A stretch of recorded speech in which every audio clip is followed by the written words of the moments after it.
Nityanandam Paramasukhadam Kevalam Jnanamurtim Dvandvatitam Gagana Sadrisham Tattvamasyadilaksham Ekam Nityam Vimalamachalam Sarvadhi Sakshibhutam Bhavatitam Trigunarahitam Satgurum Tam Namami. Welcome to Nityananda Yoga, where we transcend the limits of conventional practice and dive deep into the source of our being, drawing from the original source of yoga itself. Today, we are embarking on a journey of a simple 308 asanas, the Dvitiya Vinyasa Krama. But it's not just about contorting the body or mastering complex postures. It is about connecting in oneness with the cosmos. Your body will be like wax, moldable and pliable. Today, as we embark on this journey, shed the notion of limitations. Forget the boundaries imposed by your bone and flesh. Instead, recognize yourself as the very source material of the cosmos, the consciousness from where we all come from. With each movement, you will not just be stretching muscles. You will be reaching into the depths of your consciousness. Visualize yourself as a sculptor, crafting your form with intention and precision. Want to grow 4 inches taller by the end of this session? Believe it, for your body is a wax waiting to be molded as per your intention. There is only one enemy towards this that we have built within each one of us. That is the parasites of negativity.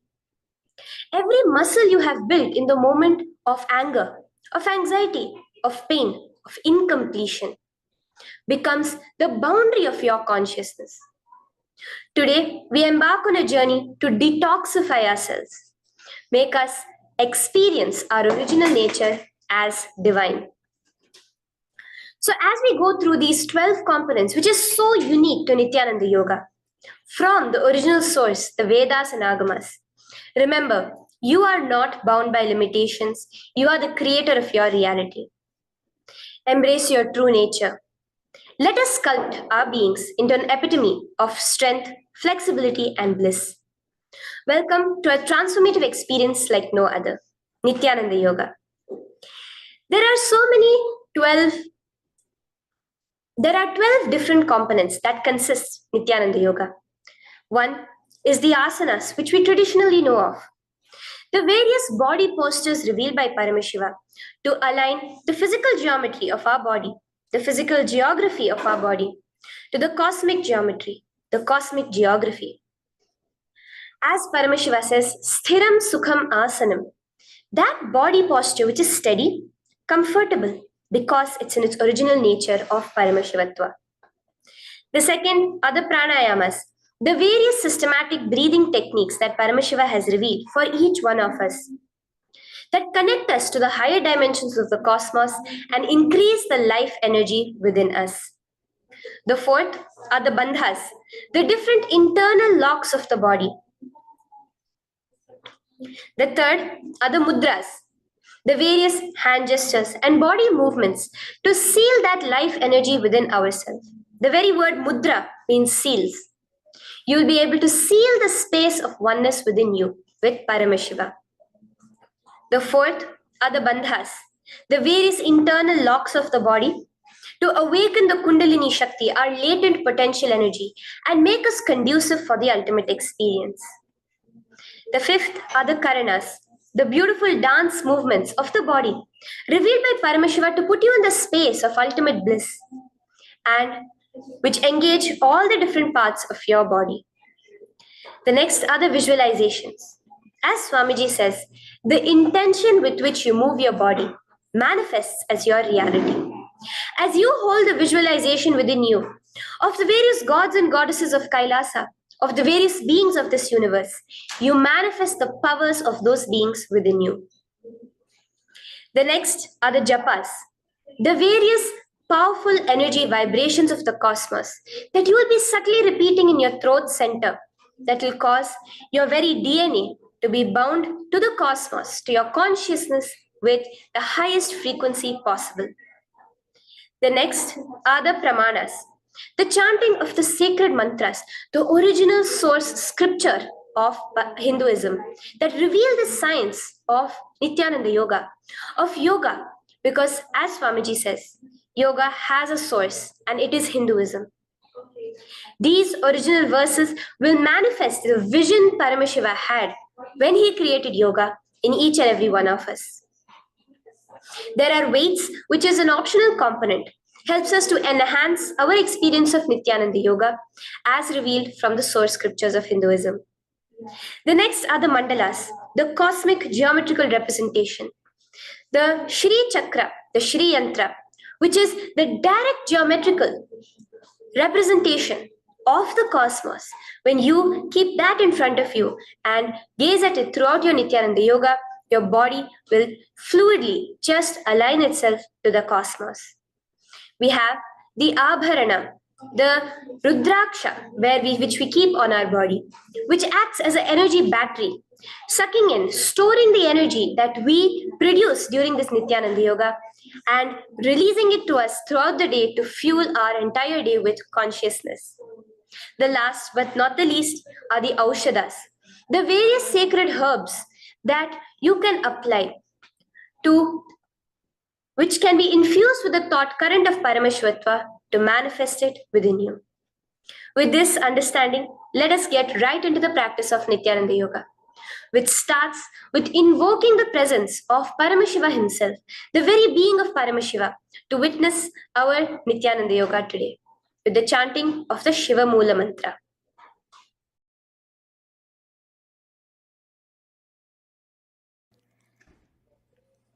Let us now chant the Shiva Moola Mantra 11 times internally. Om Ham Hom Shivaya Namaha. Om Ham Hom Shivaya Namaha. Om Ham Hom Shivaya Namaha. Om Ham Hom Shivaya Namaha. Om Ham Hom Shivaya Namaha. Om Ham Hom Shivaya Namaha. Om Ham Hom Shivaya Namaha. Om Ham Hom Shivaya Namaha. Om Ham Hom Shivaya Namaha. Om Ham Hom Shivaya Namaha. Om Ham Hom Shivaya Namaha. The next step of this ritual of yoga, as Swamiji reveals, yoga is a ritual, a methodology to connect yourself with the divine. As every ritual in Hinduism goes, we cleanse the three elements of our body, of the world, and of the ultimate with the Tattvachamanam.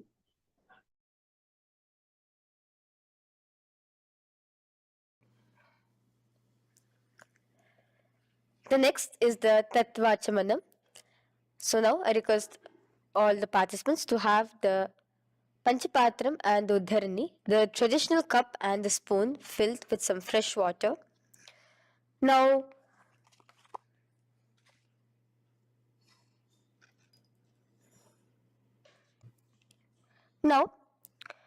keeping your right hand in the shape of a cow's ear, the Gokarna Mudra, pour an Uddharani of water from the Panchapatram and chanting each of the following mantras internally, drink the water that flows through the base of the palm. Om Atmatattvam Shodayami Svadha. Om Vidyatattvam Shodayami Svadha. Om Shivatattvam Shodayami Svadha. Wash your right hand with water from the Panchapatram. Now, chanting the following mantra internally, wipe the upper and lower lips twice using the base of the right hand thumb, moving the hand from right to the left of the lips. Om Ham Hridayaya Namaha. Wash your right hand with water from the Panchapatram. Now, with the tips of right hand index, middle and ring finger, touch above the upper lips and below the lower lips. Wash your right hand with water from the Panchapatram. Now, with the tips of right hand index finger and thumb joined together, touch your right nostril, left nostril. With the tips of right hand ring finger and thumb joined together, touch your right eye, right ear, left ear. Wash your right hand with water from the Panchapatram. Now, with the base of the right hand thumb and little finger, touch the navel, right chest, left chest. With the right hand, fingertips together, touch the top of the head, right shoulder, left shoulder, and your heart center. With that, we have the Sankalpa. The Sankalpa, the manifestation of our conscious intention. What is it today each one of us want to manifest through Nityananda Yoga? Hold that in your inner space. Through this conscious intention, which directly happens with the blessings, with the grace of the Supreme Pontiff of Hinduism, Bhagavan Shri Nityananda Paramashivoham, you will just see your intention manifesting as reality.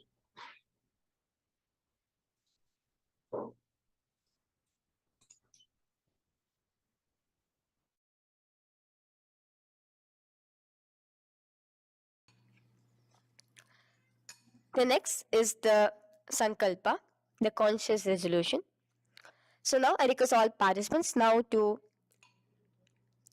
with your right hand, cover your left palm, which is the Sankalpa Mudra, and keep both the hands on the right thigh. Continue to keep this mudra till the end of the Sankalpa. Om Mamopata Samasta Duritakshayaddvara Bhagavat Shri Nityananda Paramashiva Prityartham Shri Nityanandeshwari Paramashiva Shakti Sameta Shri Nityanandeshwara Paramashiva Prityartham Cha शुभे शोभने मुहूर्ते अद्य ब्रह्मणः द्वितीय पराध्ये श्री श्वेतवराह कल्पे वैवस्वतमन्वन्तरे अष्टाविंशतितमे नित्ययुगे प्रथमे पादे जम्बूद्वीपे भारतवर्षे भरतखण्डे मेरोः दक्षिणे पार्श्वे शखाब्दे अस्मिन् वर्तमाने व्यवहारिके प्रभवादीनां षष्ट्याः संवत्सराणां मध्ये शुभनाम संवत्सरे शुभायने शुभऋतौ शुभमासे शुभपक्षे शुभतिथौ शुभवासरयुक्तायां शुभनक्षत्र शुभयोग शुभकरण एवं गुणविशेषण विशिष्टायाम् अस्यां शुभदितौ श्री कैलासोन्नत द्वादशांत श्यामला पीठारूढ़ श्री मीनाक्षी सुंदरेश्वरा भिन्न स्वरूप परशिव पुत्र रत्न कुमार गुरुमन्य तुल्यावतार श्री पार्वती स्तन्यपान लब्ध दिव्य ज्ञान विश्रुत सकल निगमागम सारभूत द्राविड वेद प्रवक्त्रे श्रीमत् परम शिव करुणा समधिगत मुक्तामय चतुरश्रयान गीयमान छत्र चामर श्री चिन्ह काहलादि समस्त बिरदावल्यलंकृत ज्ञान विज्ञान चक्रवर्ती सर्वजन संग सद्यो निर्वाण दीक्षा व्याप वर्ग वर्ष विश्रान जीमूत परमत कलभ केसरी शैव सिद्धांत स्थापनाचार्य श्री राजाधिराज पांड्य महाराज गुरु क्षपन शाक्यादि महांधकार निवारण ज्ञान भानु वीक्षण नरहार ध्वजोच्छेदन पूर्वक श्रीमद वृषभध्वज स्थापक शैव समय कर्त्रे सर्वज्ञ पीठारूढ़ श्री जगद्गुरु श्री ज्ञान संबंध देशिक स्वामी वागीश सुंदर माणिक्य वाचक स्वामिनाम अवतार भूत श्री ज्ञान संबंध स्वामी पुनरुद्धृत श्यामला पीत सर्वज्ञ पीत त्रिनवद्युत्तर द्विशततम गुरु महासन्निधान अरुणगिरि योगीश्वर परंपरागत अरुणाचल सर्वज्ञ पीठ गुरु महासन्निधान कैलास परंपरागत कांची कैलास सर्वज्ञ पीठ त्रयस्त्रिंशदुत्तर द्विशततम गुरु महासन्निधान नित्योत्सव नित्य मंगल नित्य कल्याण नित्य रजित कैलास परंपरागत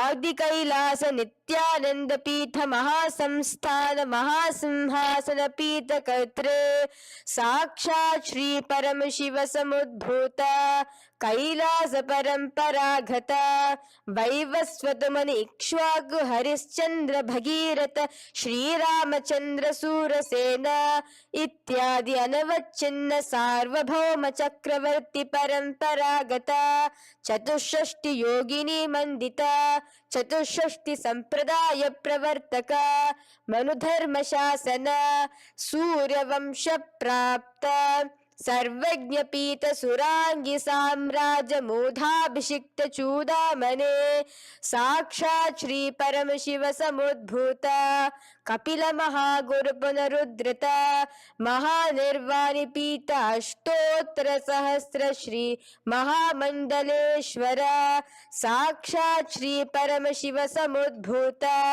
श्री महागणपति समारंभ अनवच्छिन्न पीताधीश्वर गुरु परंपरा प्राप्त अतल पीता अष्टोत्तर सहस्रतम अष्टोत्तर सहस्र श्री अतल पीताधीश्वर धर्म मुक्ति स्वर्गपुर स्वर्ण पीता त्रयोविंश गुरु महासन्निधान कैलास परंपरागत आदिपीठ सर्वज्ञ पीठ जगद्गुरु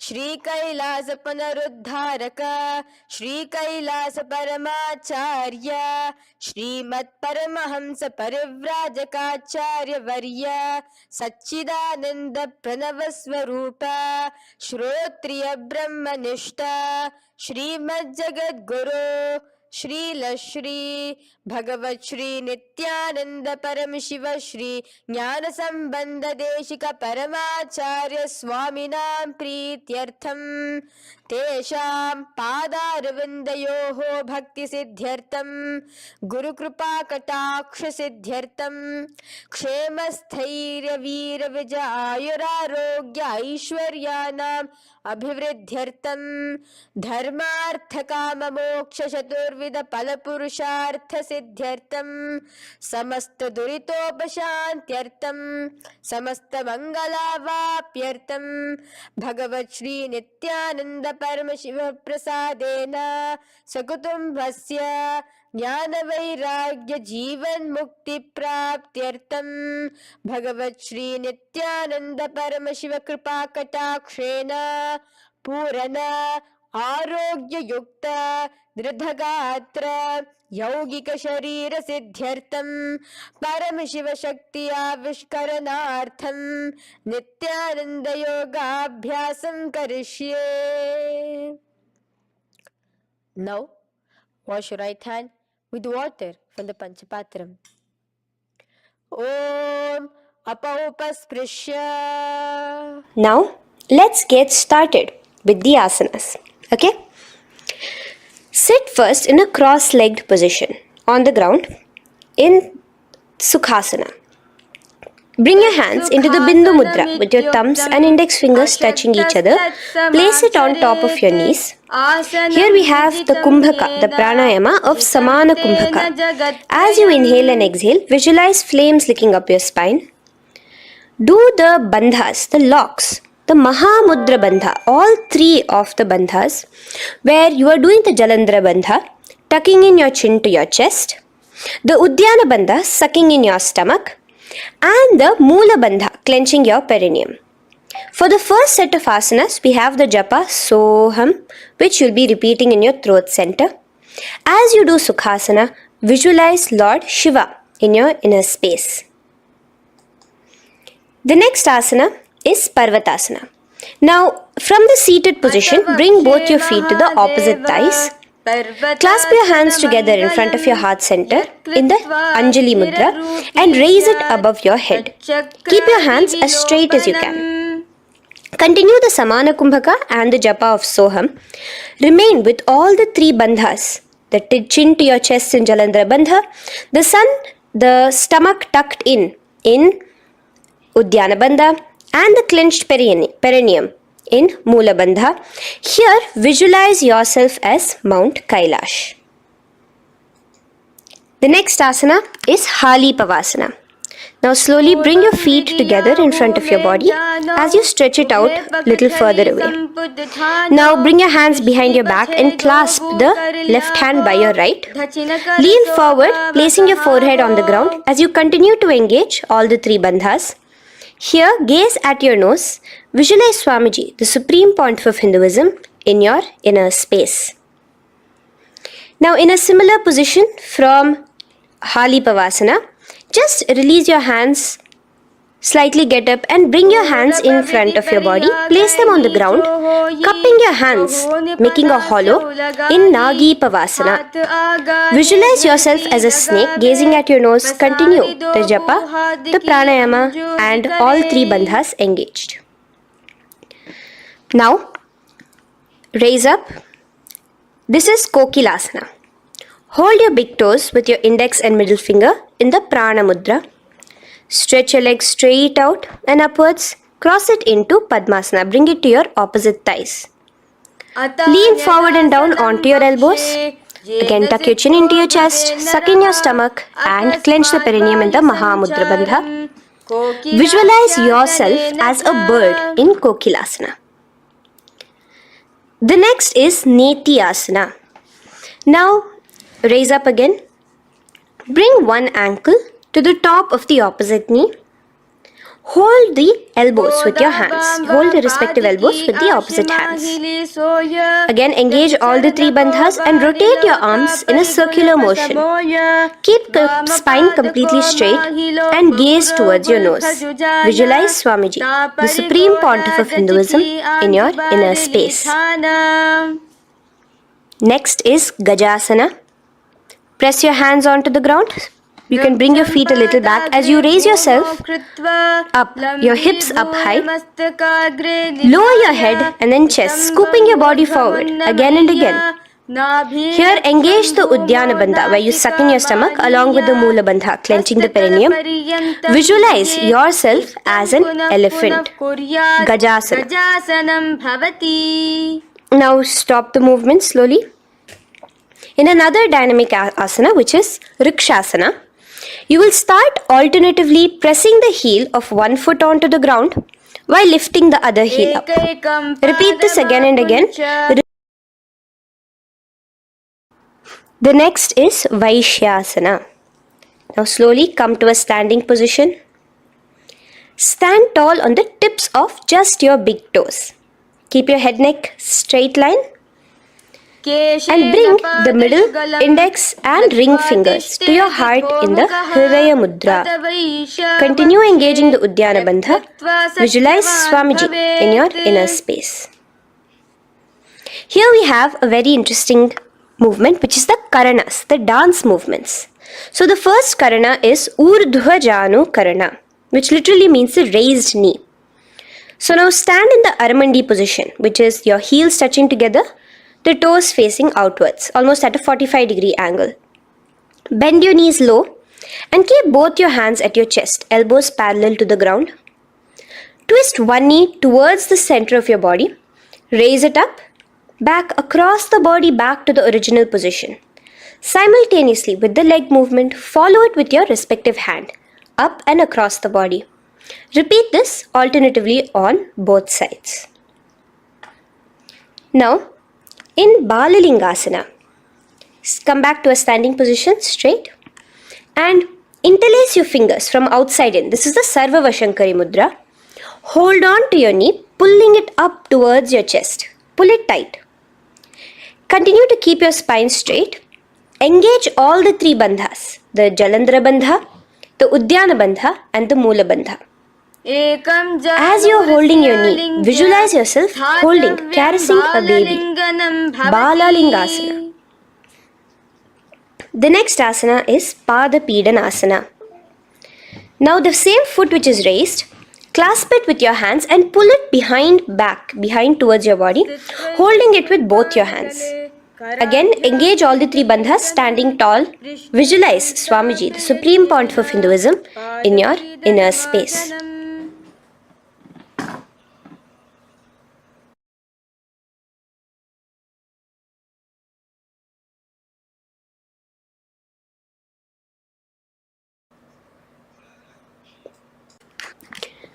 From here, let's enter into Natarajasana. Now, the same foot you're already holding behind your back, twist the same hand of that leg inwards and pull the leg back. Extend the opposite hand forward with the index and thumbs together, again in the Bindu Mudra. Now, pull the foot back and up while leaning forward in Natarajasana. Hold your balance here. Here you will be engaging only the Moola Bandha, visualizing yourself as Lord Nataraja, the Lord of Dance.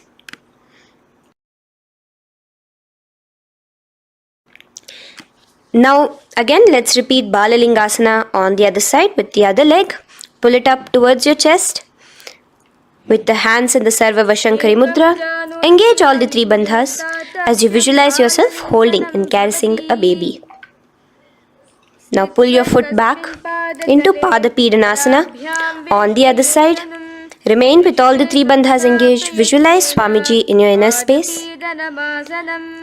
And lean forward. Now, hands stretched in the Bindu Mudra into Natarajasana. Balance there as you visualize yourself as Lord Nataraja. Now, come back to a standing position. Release your leg. Gain your balance. As we enter into the Ardharechita Karana. Now again bring yourself to the Aramandi position, heels together, toes pointed outwards and knees bent. Now from this position, bring your right foot onto the tips of the toes behind the left heel. The heel should be up. Bring your left hand towards your chest, parallel to the ground again, and extend the right arm out and wide like a pendulum. Bring it back towards your chest. Now while your arm is swinging, remember to move your fingers one by one inwards towards the palm and then outwards. Now place the right hand over the nose. Uncross your ankles.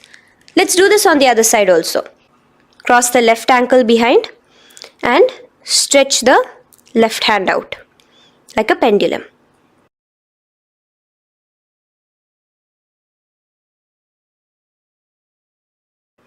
Bring it to your nose and cross the ankles. Now let us enter into the skeleton dance. It's a very powerful meditation. It cleanses the muscle memory. Any patterns which are there within your muscle memory can be completely wiped out through this skeleton dance. Just 2 simple steps. Now stand straight, visualize yourself as a skeleton. You can close your eyes. Just visualize yourself as pure bones. There are no muscles, no veins, no nerves, tissues, organs, nothing. Just bones, a skeleton form. And shake your body intensely. As a skeleton, you are moving yourself wildly, intensely.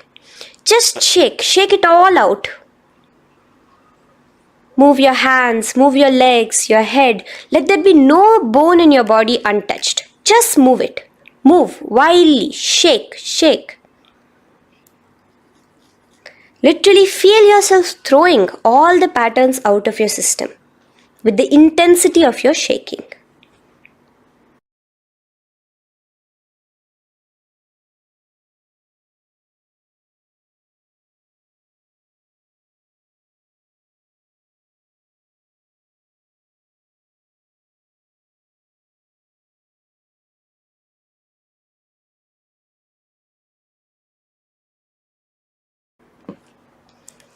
Now slowly calm down. Take a few steps, gain your breath back. That's a powerful meditation we did. Let us do the next Karana. Again, come back to a standing position. Do the Aramandi. Your toes outwards, knees bent with your feet together. Now here, raise your hands above your head. Keep your palms completely straight and cross the wrists with the palms facing forward and the back of the hands outward. Now from the crossed wrists, uncross the wrists, spreading your arms out wide while you turn your hip towards the side. Turn by the waist sideways. Bring your hands back over the head and turn on the other side. Repeat this on the other side. Do it again. Let's twist out. Come back to the middle and twist out again. This is the Kati China Karana. Now stand tall. Raise your hands above your head. Bring yourself to the top of the tip of your toes. Let your hands face each other parallel to the ears. You're tall, pushing yourself, stretching yourself. Again, engage all the three bandhas. Tucking in your chin to the chest, sucking in your stomach and clenching your perineum. Visualize yourself as a palm tree.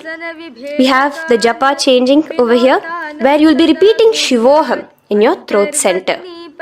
Tadasana.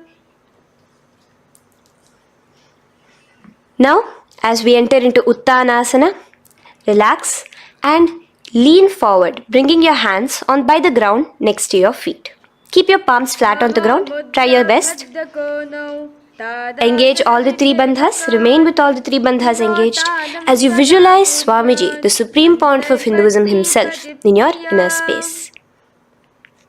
Now jump your feet back into Tarakshvasana, coming to a plank position.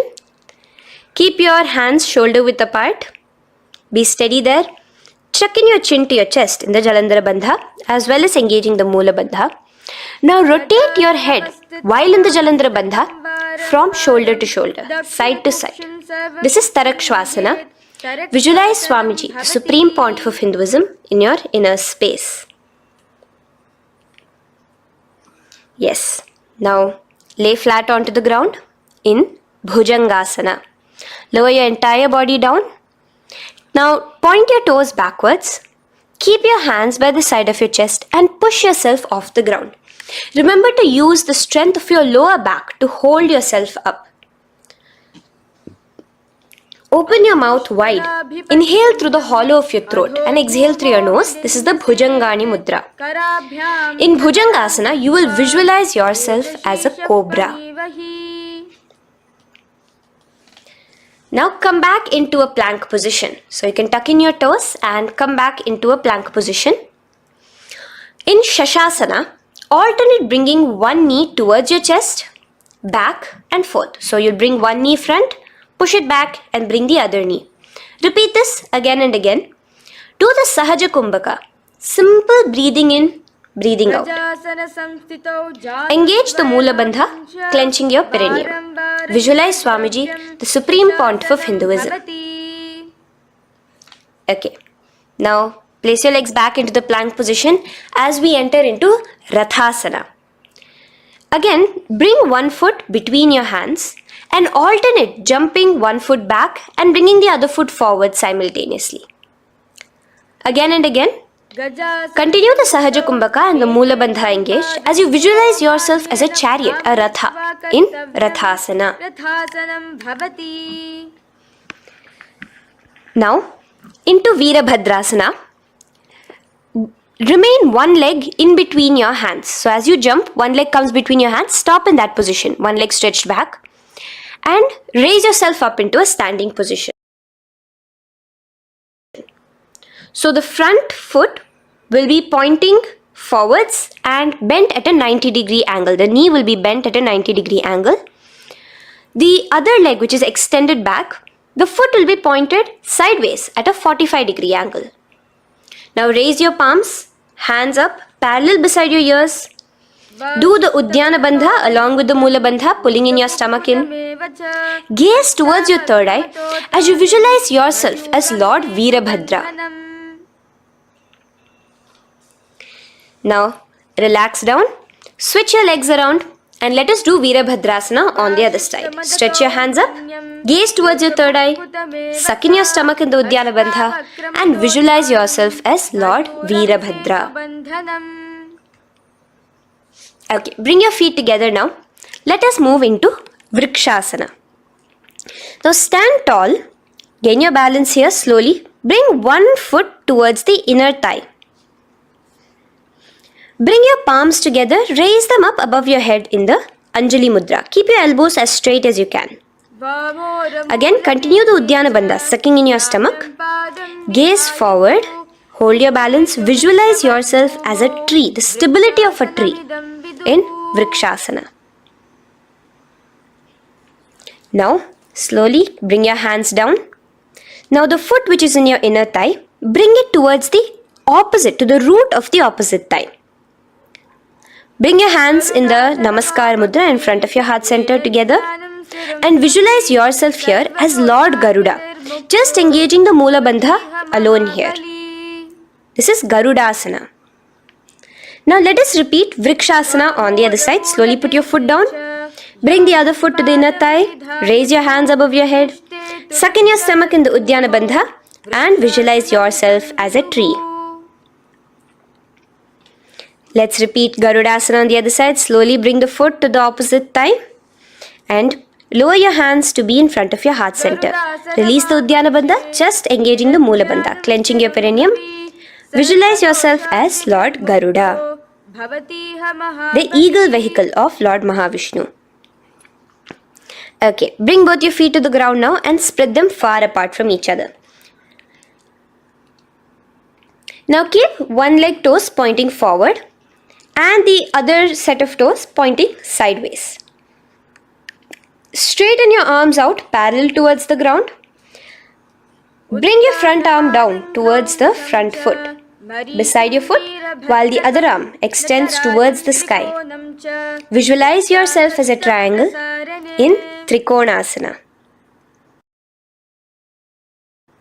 Now raise up and let's repeat Trikonasana on the other side. Switch the position of your legs around and go forward. The other arm raised towards the sky. Visualize yourself as a triangle. Now come back to a standing position. Bring your feet together. We are having another Karana, the Nikuttaka Karana. Bring yourself to the Aramandi position. Feet together, knees out wide. Here now bring your hands towards your chest, but keep both your palms parallel towards each other. Bring your right foot onto the toes with the heels up. And simultaneously bringing the right hand towards the top. Now drop the right foot, simultaneously lifting the left foot onto the toes and switch the hands position. Now the left hand is on the top and the right hand is on the bottom. Repeat and let us do this repeatedly. Okay, relax now, come back to a straight position and sit down onto your toes. Sit on your heels with your toes on the ground, knees raised up off the ground, together in front of you in Angushtasana. Bring your hands together in the Namaskara Mudra in front of your heart center.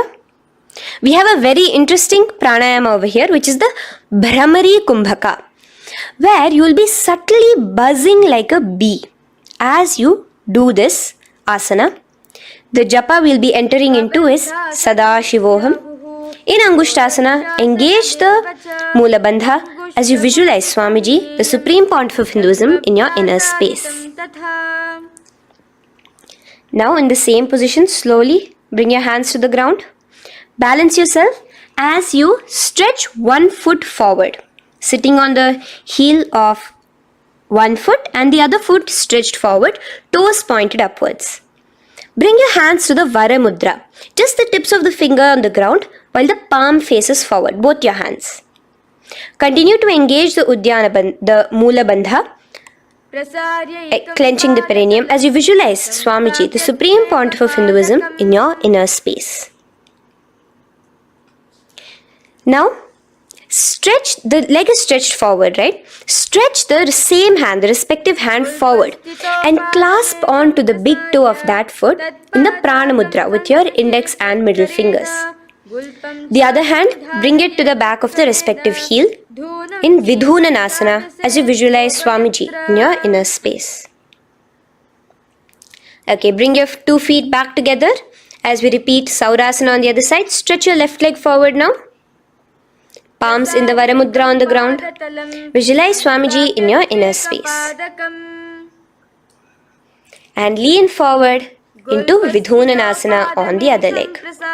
Clasp your toes. Bring the other hand to the back heel. Continue to visualize Swamiji.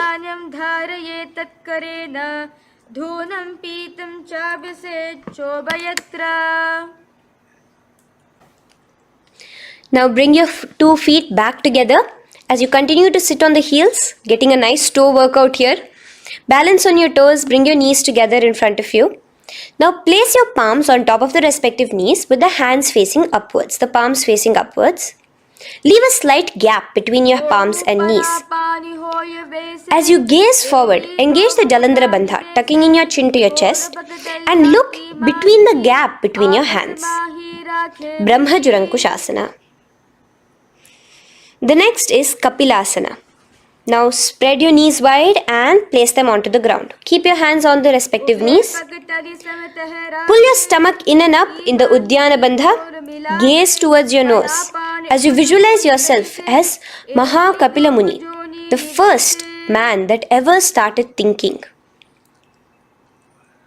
In the same position, just release that Uddiyana Bandha.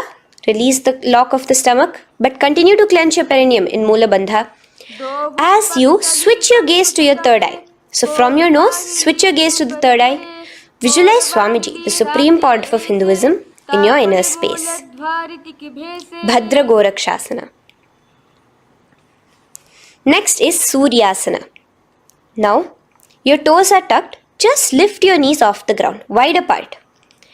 Bring your hands together in the Padma Mudra with the little fingers and thumbs joined together. Engage the Uddiyana Bandha, suck in your stomach and raise your hands up tall above your head. Slightly lean back as you look towards the gap between your hands. Visualize Lord Surya in your inner space. Now relax, slowly bring your hands to the ground. Sit on top of your heels, the toes flat. Here, keep your hands on top of your knees and lift your tongue up against the roof of your mouth in the Manduki Mudra. Do the Sahaja Kumbhaka, simple breathing in and out. Engage the Mula Bandha, clenching your perineum. With the Japa Sadashivoham, repeating in your inner space, here you will visualize yourself as a frog in Mandukasana. Your tongue pressed against the upper palate. Is your frog-like tongue catching the nectar of immortality dripping from your Sahasrara Chakra? Gaze towards your third eye in Mandukasana. Now from here itself, moving into Uttana Mandukasana. Just bring your hands to the opposite shoulders, remaining in the same seated position. Continue with the Uddiyana Bandha engaged, gazing at your third eye. The Manduki Mudra, tongue pressed against the top of your palate, visualizing yourself as a frog in Uttana Mandukasana. Slowly bring your hands out from behind your back. Now slightly raise up and cross your ankles behind you. Sit on top of your crossed ankles. Keep your knees wide and your fingers spread on the top of your knees, both your hands. Open your mouth wide and stick out your tongue, exhaling forcefully. Gaze at the tip of your nose. Repeat this several times because you're visualizing yourself as a lion in Simhasana. The next asana is Bhadrasana. Now you can release yourself and uncross your ankles. Just keep your toes crossed behind you. Again, sit on top of your heels, keeping your knees wide apart. Cross your hands behind your back, hold on to the big toes in the Prana Mudra with your index and middle fingers. Apply the Jalandhara Bandha, tuck in your chin to your chest along with the Mula Bandha, sucking in your perineum. As you gaze towards your nose, here, resume the Brahmari Kumbhaka, buzzing like a bee subtly in your inner space as you visualize Swamiji, the Supreme Pontiff of Hinduism, in your inner space. Now, bring your hands out from behind you. As you bring yourself to a squatting position. Keep your feet flat onto the ground as close together as possible, but your knees opened wide. Bring your body in between your knees, your torso in between your knees, and take your arms in and around your knees towards the back, clasping your fingers, interlacing your fingers behind you in the Parashu Mudra. Gaze towards your nose. Visualize yourself as a crow in Kakabhusandhi Asana. The next asana is Kani Pavasana. Unclasp your hands and place them flat onto the floor. Keep them shoulder width apart for good balance. Now, slowly bring your knees to the back of your arms, above the elbows. Lean your chin forward and down. Keep your gaze steady as you lift your feet off the ground. In Kani Pavasana, visualize Swamiji, the Supreme Pontiff of Hinduism, in your inner space. Now in the same position, slowly lower your head to the ground and stretch your legs up high, forming a tripod between your two hands and your head in Kapali Asana. Gaze at your nose, continue the Brahmari Kumbhaka, continue engaging the Mula Bandha and the Japa of Sadashivoham. Visualize Swamiji in your inner space. The next asana is Parshva Mayurasana. Slowly bring your feet down. Yes, relax. And now squat on your toes with your knees together and twist your body. Place both the hands to one side of your knees. Now bring one of your elbows to the knee and the other of your elbows towards the hip. Lean onto your arms, balance, extending your legs out to the side. Gaze towards your third eye, visualizing yourself as a peacock. In Parshva Mayurasana, as you do the pranayama, the Rechaka Kumbhaka, let your exhalations be prolonged and your inhalations be slightly shorter. Now relax, bring your feet to the ground and bring your body to the other side of your knees as you repeat Parshva Mayurasana on the other side. Lean forward, stretch your legs, gaze at your third eye. Visualize yourself as a peacock. Now let's do Bhairaganathasana. Now come again to a plank position. Place your hands down, stretch your legs back and bring one foot around your shoulder to be placed in between both your palms. Gaze at your third eye. Just engage the Mula Bandha, clenching your perineum. Here, this is Bhairaganathasana. Visualize yourself as Lord Kala Bhairava. Slowly bring your foot out and bring the other foot in between your palms, remaining in the plank position. Continue to visualize yourself as Lord Kala Bhairava in Bhairaganathasana on the other side. The next asana is Unmukha Pithasana.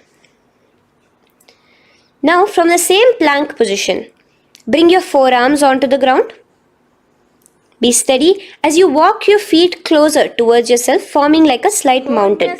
In Unmukha Pithasana, gaze at your third eye. Continue the Rechaka Kumbhaka. Visualize Swamiji in your inner space. The next asana is Vashishthasana. Now, just raise yourself onto one of your hands. So, release your forearms off the ground and raise yourself onto your right arm. And keep your body completely parallel to the ground as you raise your left arm straight above your head. Visualize yourself as Rishi Vashishta as you do the Vashishthasana. Gaze towards the hand on the top. Now slowly bring that hand down. As you switch the hands, bringing your right hand up towards the sky. Balance there, completely straight on your toes. As you visualize yourself as Rishi Vashishta, the Guru of Bhagavan Sri Rama. Now, bring your feet forward into Anjani Asana. So here you will be sitting on your hips with your legs pointed forward and sit on top of your hands. So keep your palms facing upwards and sit on both your palms as you tuck your elbows into your body. Do the Rechaka Kumbhaka, continue the Rechaka Kumbhaka. Engage the Jalandhara Bandha, tucking in your chin to your chest, gaze at your nose, visualize yourself as Lord Hanuman in Anjani Asana. Now, slowly release your hands from under your body as you lean forward into Paschimottanasana. Clasp your respective toes with your index and middle finger. Lean forward and down, bring your elbows to the ground, your forehead towards your knees. Engage all the three bandhas, the Mahamudra Bandha. As you visualize Swamiji, the Supreme Pontiff of Hinduism in your inner space, with a new japa, Maha Sadashivoham, starting here.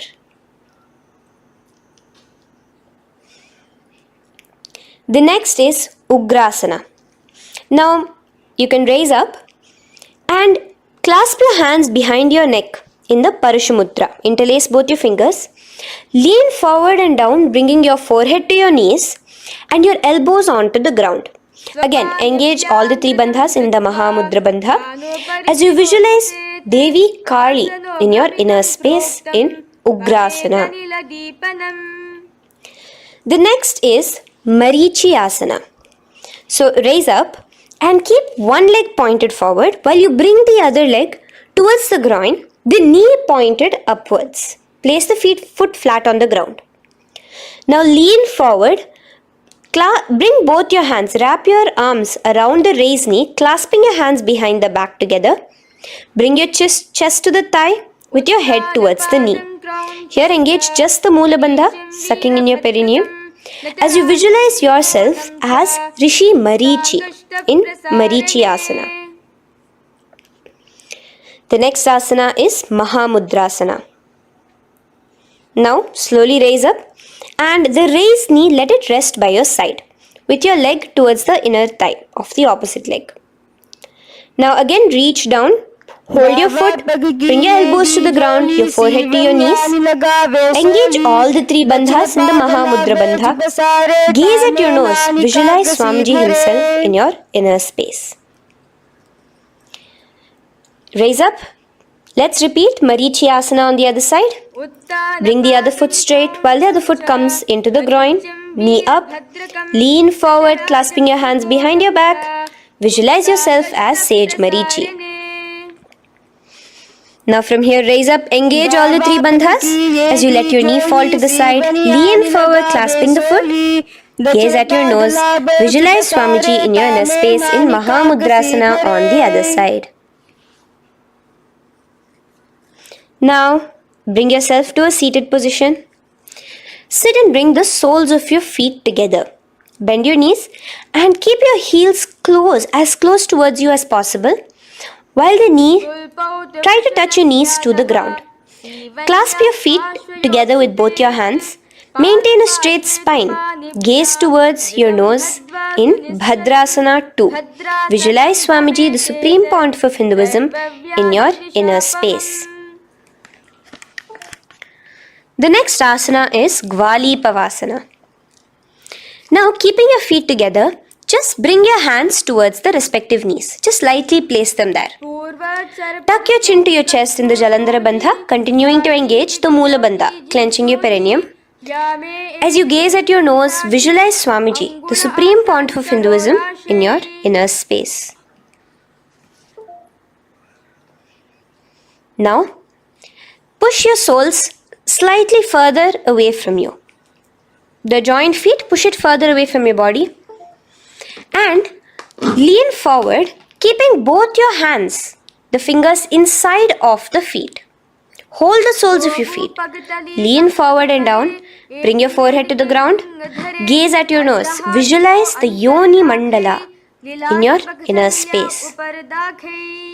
In Joni Asana. The next is Midiki Pavasana. Raise up. Stretch your arms out wide beside your body as you lean forward, your arms going over your knees. Bring your forehead to your feet. Continue to gaze at your nose.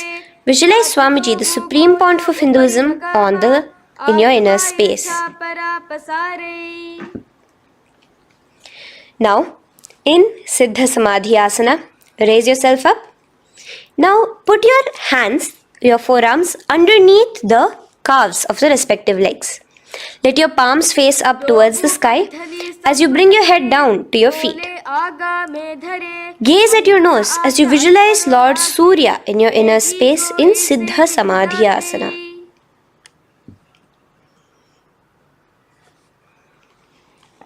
The next asana is Chiniki Pavasana. Raise up now. Bring both your feet together in front of you. Bring your feet back close to your body. Now place your hands underneath both the feet and pull your feet open like a book facing towards the sky. Both your feet. Press your elbows onto your thighs near the knees and gaze towards your nose, visualizing Swamiji in your inner space in Chiniki Pavasana. Giving yourself a nice stretch. Now release your feet and bring your hands to the respective knees. Gently push down on your knees, pushing it towards the ground. Suck in your stomach in the Uddiyana Bandha. Gaze at your third eye, visualizing Swamiji in your inner space. This is Charapata Chokasana. The next asana is Bhairavasana. Now continuing to remain with your feet together, you can use the help of your hands to bring your toes onto the ground with your heels pointed upwards. Just push yourself and try to do it. Continue to remain with the Uddiyana Bandha engaged, your stomach sucked in. Bring your hands to the Bindu Mudra with the index and thumbs together on top of the knees. Gaze at your third eye. Visualize yourself as Lord Kala Bhairava in Bhairavasana. The next asana is Samanasana. So slowly you can bring your feet out from underneath. Take now one foot towards your chest, holding with both your hands as the other foot rests by the perineum. Pull the sole onto your chest. Gaze at your third eye. Visualize yourself holding the breath in the Mooladhara Chakra, the Chaturdala, the 4-petal lotus of your body. Gaze at your third eye. Visualize Swamiji, the Supreme Pontiff of Hinduism, in your inner space in Samanasana. From here, let's move into Apanasana. Now, the foot that you have towards your chest, just bring it over your shoulder and place both your palms onto the ground beside you. As you lift the leg by your perineum, stretch it out and lift it up high into the sky in Apanasana. Gaze at your third eye, visualizing Swamiji in your inner space. Let's repeat Samanasana on the other side. Bring your foot down. Clasp the other foot towards your chest. Gaze at your third eye, visualizing Swamiji in your inner space. And bring the foot onto your shoulder as we repeat Apanasana on the other side. Stretch your leg out straight in front of you, up high towards the sky, gazing at the third eye, visualizing Swamiji in your inner space. Okay, relax slowly. Let's move into Gomukhasana. Now, sitting in a seated position, cross one leg over the other, like over, and align the knees together at the center of your body and the feet by the opposite hips. Place both your hands on top of the stacked knees. Gaze at your nose. Here we have a beautiful pranayama, very cooling pranayama, which is the Sheetkari pranayama, where you will be inhaling through your clenched teeth with your tongue pressed against behind your teeth and exhaling through your nose, creating a hissing sound. The japa will be for the next sequence of asanas, Om Nityanandoham. Visualize the face of a cow in Gomukhasana. Now keep your knees crossed. From the knees, bring your hands towards the respective toes on the side of the body. Clasp the big toe in Pranamudra. Suck in your stomach in the Uddiyana Bandha. Visualize yourself as Rishika Anasuya in Anasuyasana. Now in Anusuyasana 2, just bring your hands behind your back, clasped together, interlaced fingers in the Parashamudra. Lean forward and down. Try to bring your nose to touch the ground in front of you. Just visualize yourself as Rishika Anasuya and gaze at your nose. Anusuyasana 2. Raise yourself up now. Now bring one foot towards the perineum, knee resting on the ground. Raise your other foot with the foot in front of the lying down foot, knees pointed upwards towards your chest. Place your hands on the respective knees. Keep your spine tall, chest out. Gaze at your nose. Visualize yourself as Lord Garuda, the eagle vehicle of Bhagavan Mahavishnu. Garudasana 2. From here, moving into Naradasana. Now, keep both your hands, bring both your hands behind your neck and clasp them in the Parashamudra. Interlace your fingers behind your neck. Twist outward of the raised knee. Just keep your whole body outside of the raised knee. Gaze towards your third eye, visualizing yourself as Devarishi Narada in your inner space. From Naradasana, let's enter into Matsya Pithakasana. Place one foot on the top of the opposite thigh. Wrap your respective arm across the knee, holding on to the opposite shin. Extend the opposite hand straight. Hold on to the respective toe with the index and middle fingers in Prana Mudra. Gaze towards your nose. Visualize Matsyavatara, the fish form of Bhagavan Mahavishnu in your inner space in Matsya Pithakasana.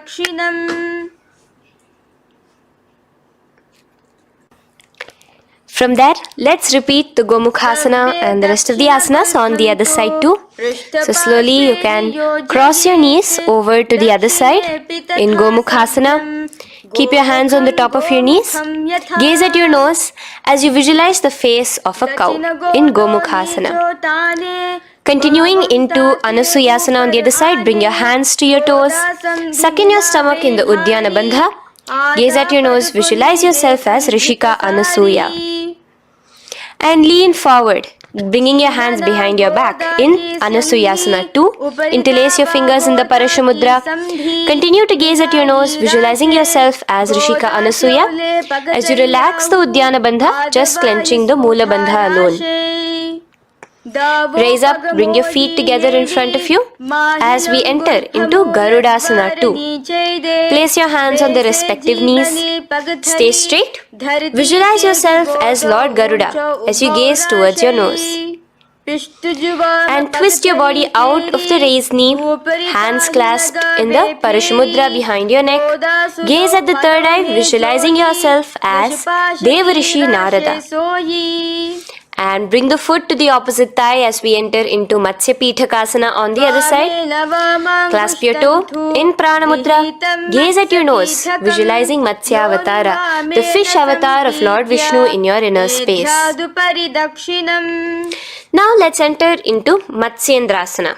Remaining in the same position with one foot on the opposite thigh, place the other foot on the ground on the far side of the other thigh. Twist. Bring your elbow outside the raised knee. Keep the raised arm by your neck. Turn backwards. Gaze towards your third eye, the other hand straight out.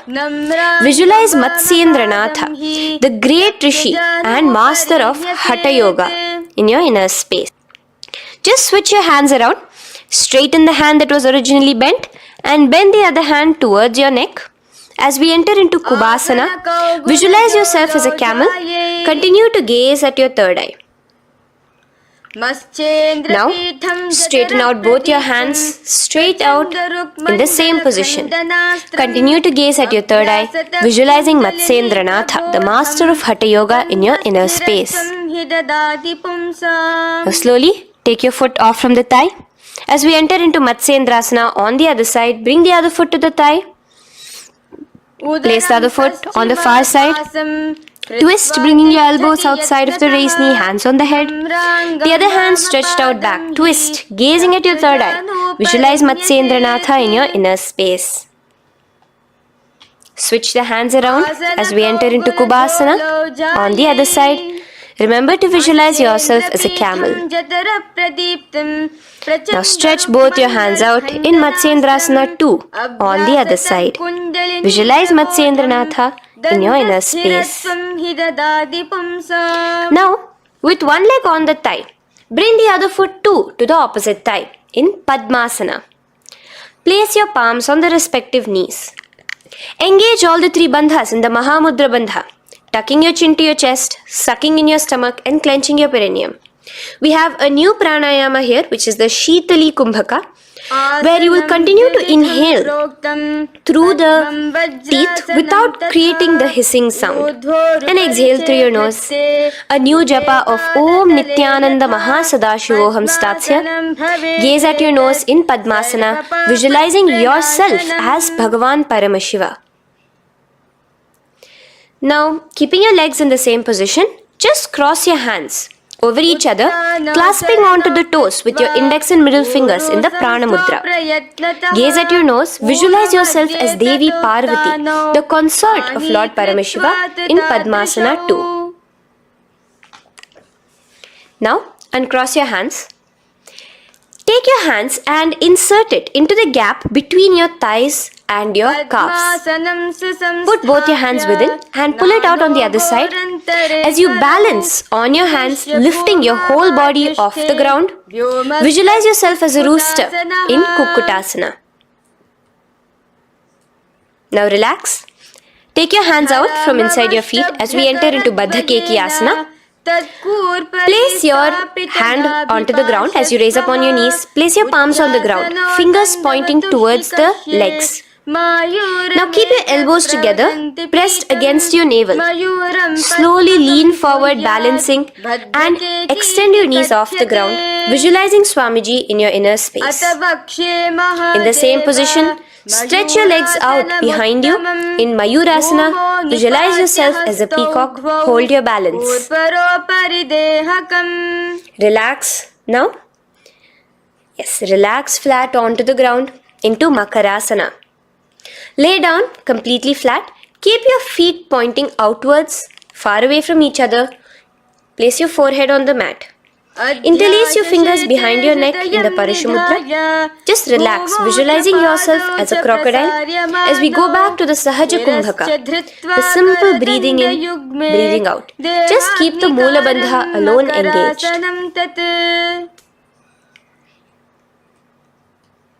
The next asana is Shalabhasana. Now lay on your stomach and place your hands on the ground beside the chest. From the laying position, raise your legs up. Use your core strength to bring your thighs off the ground. Visualizing yourself as a locust in Shalabhasana. Relax your feet down and bring your hands to your feet, pulling your feet down towards the ground beside your hips. In Ushtrasana, visualize yourself as a camel. Now slowly kick your legs back. Rise your hand is clasping your feet. Pull your feet towards the sky, lifting your chest and thighs off the ground. In Dhanurasana, gaze at your third eye. Visualize yourself as Paramashiva's bow. Relax slowly and come up to a sitting position. In Bhagasana, sit on both your knees with your head, neck and spine straight. Clench your perineum in the Moola Bandha.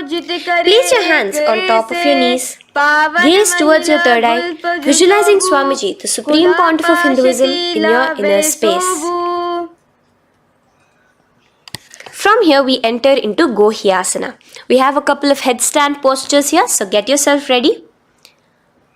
Now place your forearms on the ground with your fingers interlocked. Ensure your elbows are at shoulder width for the best balance. Place the top of your head on the ground, holding your head with your hands. Slowly walk your toes forward until your hips are in a straight line with your shoulders, and just kick your feet up slightly. Make sure not to lose your balance. Keep your knees bent together at your chest. Toes pointed upwards. Gaze to your nose, visualizing Swamiji in your inner space.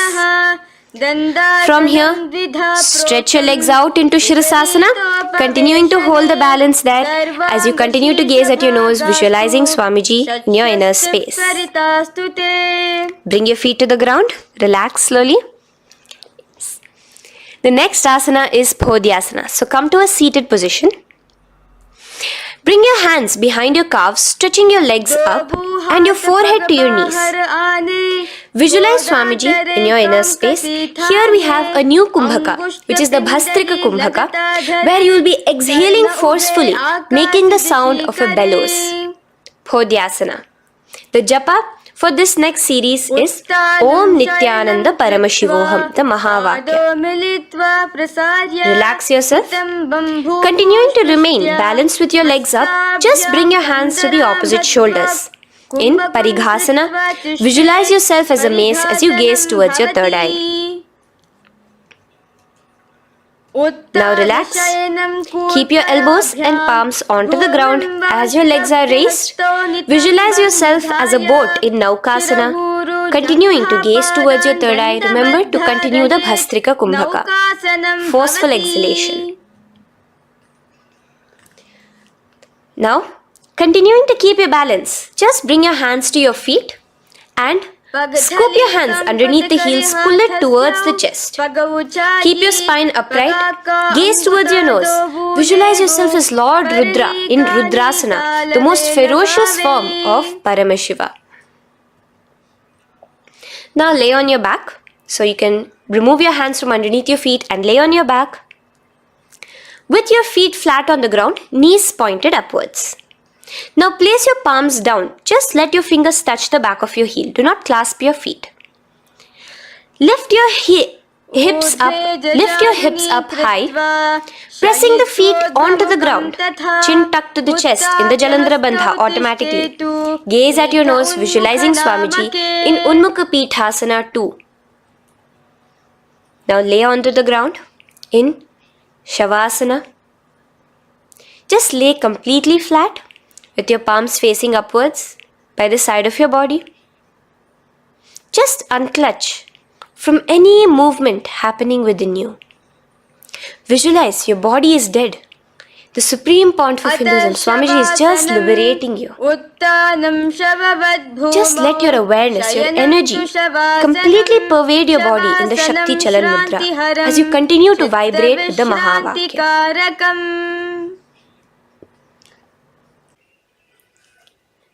Roll over to one side and come to a seated position. Feel the life entering your body back. In a seated position, let us get continued with the sequence. We have 200 asanas more to go, starting with Yatha Sanishtasana. In Yatha Sanishtasana, sit in any posture you are completely comfortable in. Bringing your hands into the Bindu Mudra with the thumbs and index touching. Start off with the Samana Kumbhaka. As you're inhaling and exhaling, feel flames licking up your spine. Clench your perineum in the Moola Bandha with the japa Om Nityananda Paramashivoham for the remaining of the sequence. Visualize Swamiji in your inner space. From here, moving into Samasana, where you bring your feet to a cross-legged position. Keep your hands on your knees with the thumbs and index touching in the Bindu Mudra. Just inhale and exhale as you visualize Swamiji in your inner space. The next is Muktasana. Press your left foot against your genital region. Place the right foot on top of your left. Keep your hands facing downwards on top of your knees. Sit straight, gazing towards your nose. Visualize yourself as a sage liberated by Swamiji himself. Now, continue to remain in the same position as we go into Siddhasana, where your gaze will be switching from the nose to your third eye. Continuing to visualize Swamiji in your inner space, ensure the Moola Bandha, the perineum, is locked. in Siddhyasana now. Continuing the same position. Engage all the three bandhas. Sucking in your stomach, bringing your chin to your chest in the Mahamudra Bandha. Switch the gaze to the ground in front of you from your third eye. Visualize Swamiji in your inner space. Now, relax the Udyana Bandha and Jalandhara Bandha. Just keep the Moola Bandha, the perineum alone clenched, as we enter Rudrasana 2, where your legs will remain in the same position, just your hands alone, from resting on your knees, will turn around to the Bindu Mudra, the thumbs and index touching. Gaze towards the third eye, visualize yourself as Lord Rudra, the fierce dimension of Paramashiva. The next is Santadhunasana. Keep your hands in the Bindu Mudra, your legs crossed in the same position. As you switch your gaze from your third eye to your nose, visualizing Swamiji, his tranquility, unshakable nature. Now, relax the Bindu Mudra, keep your legs in the same position, and bring your hands to your navel, cupping one palm over the other in the Samputa Mudra. It looks sort of like a lotus bud. Continue to visualize Swamiji in your inner space in Siddhasana 2. The next asana is Bandha Yoni Asana. Maintaining one heel over the other in the same position of the legs, bring your hands to your face in the Shanmukhi Mudra. So just listen carefully now. Bring your little fingers beneath the bottom lip of both hands. Your ring fingers above your upper lip. Your middle fingers closing your nose, your nostrils. Your index finger covering your eyes. And your thumbs pressed into your ears. This is Bandha Yoni Asana, visualizing Swamiji in your inner space.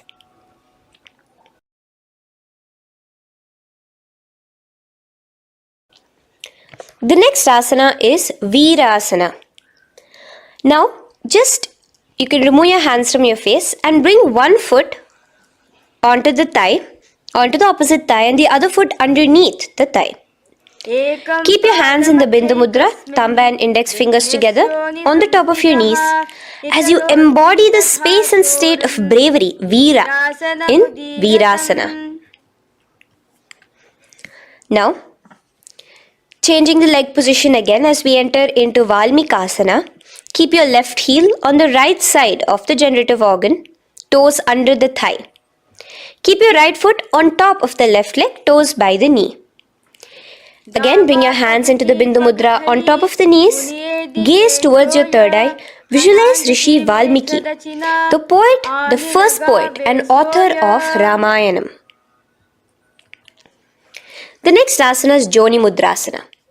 So you're going to remain here as you switch your gaze to your nose, visualizing the Yoni Mandala, a beautiful formation, divine cosmic geometry, representing Devi, Shakti, a symbol of the creative energy of the universe in Joni Mudrasana.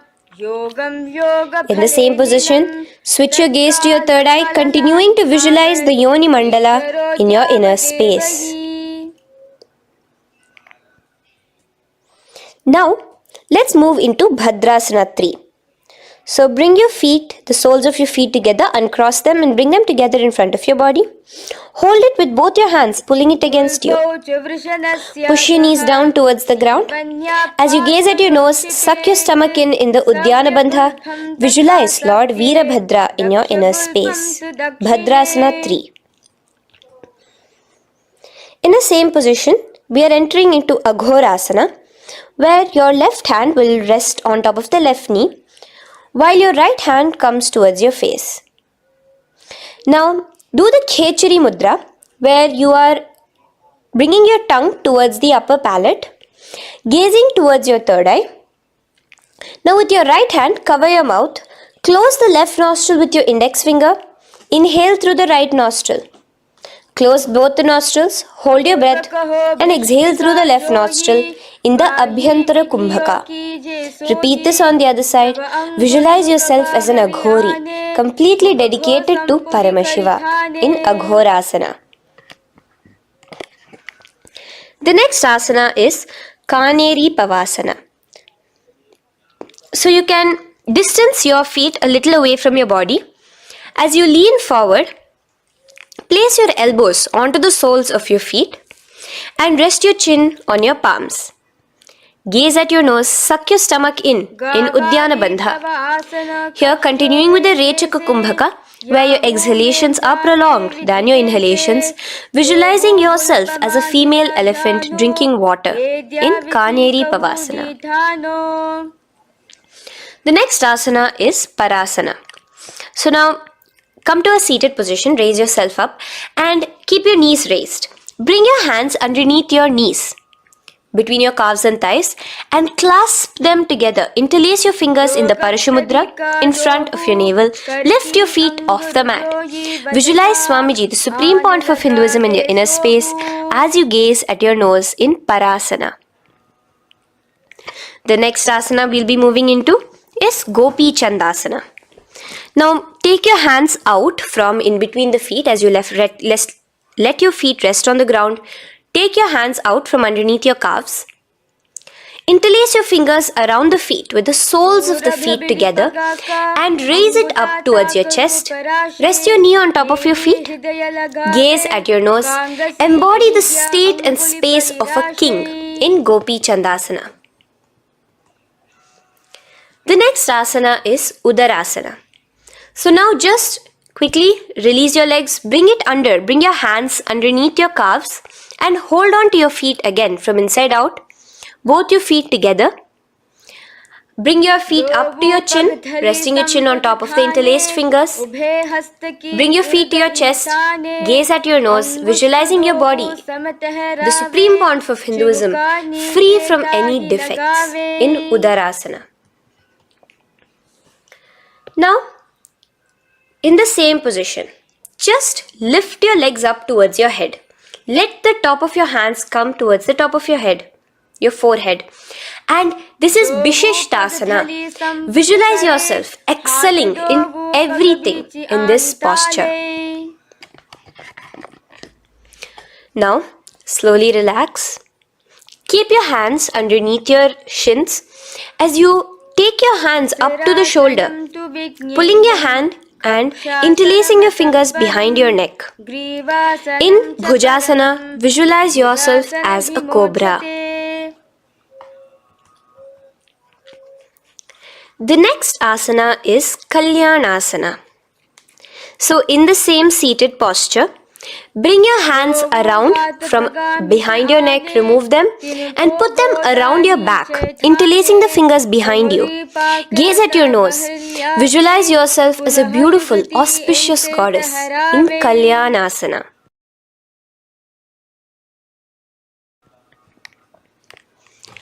The next posture is Sankatasana. So now, uncross your hands from behind you. Release yourself completely onto the ground. Place your left knee on the mat and the left foot flat. Sit on top of your left foot, knee pointed forward. Raise your right leg on top of the left, bringing the right heel to the left hip. Place your hands on the opposite knees. Here, do the Ujjayi Pranayama. As you inhale and exhale, make the sound of an ocean. Visualize yourself as a swan, a beautiful swan in Sankatasana. The next is Dhenukasana. Just in the same position, slide your left heel to the left hip. Keep your right knee on top of the left. Place both your hands on your right thigh. Visualize a cow in your inner space as you suck your stomach in the Uddiyana Bandha, Dhenukasana. Now slowly uncross your legs as we move into Matsyendrasana. Place the right foot on the left thigh, the left foot on the right knee. Bring your left hand behind your back, hold the right thigh. Twist a little bit. Place your right hand on your left thigh. Twist your body, gaze towards your third eye, visualizing Swamiji in your inner space. The next asana, Matsyendrasana 2, just untwist your body. As you clasp the respective toes of both your feet with your hands, lean forward and down, bringing your forehead to the ground in front of your feet.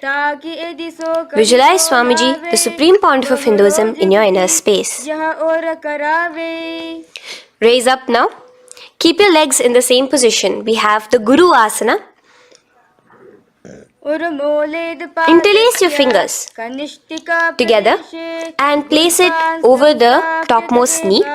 Suck in your stomach in the Uddiyana Bandha, clench your perineum in the Moola Bandha, tuck your chin to your chest in the Jalandhara Bandha. As you engage all three bandhas, visualize Swamiji in your inner space. Let us now repeat Sankatasana on the other side. So, you can release your hands, your legs as you cross the other leg over. Visualizing yourself as a swan, remember to put your hands on the opposite knees. The next asana, Dhenukasana, repeating it on the other side. Slide your leg out, bring both your hands to the topmost knee. Suck your stomach in the Uddiyana Bandha. Visualize a cow in your inner space. Matsyendrasana again, repeating it on the other side. Bring your legs to the cross-leg position. Twist your body around as you gaze at your third eye, visualizing Swamiji in your inner space. Untwist as we enter into Matsyendrasana 2 on the other side. Hold on to your feet, bring your forehead to the ground, continuing to visualize Swamiji in your inner space. Slowly raise up and let us do Guru Asana on the other side. Engage all the three bandhas in the Maha Mudra Bandha. Interlace your fingers, place it on top of your knee. Continue to visualize Swamiji, the Supreme Pontiff of Hinduism, as we do Guru Asana. Now, slowly uncross your feet and place them flat on the ground, knees towards the chest in Pashasana. Keep your hands holding the opposite knees, thighs together, and keep your spine completely erect. Continue the Khechari Mudra, where your tongue is pressed against the roof of your mouth.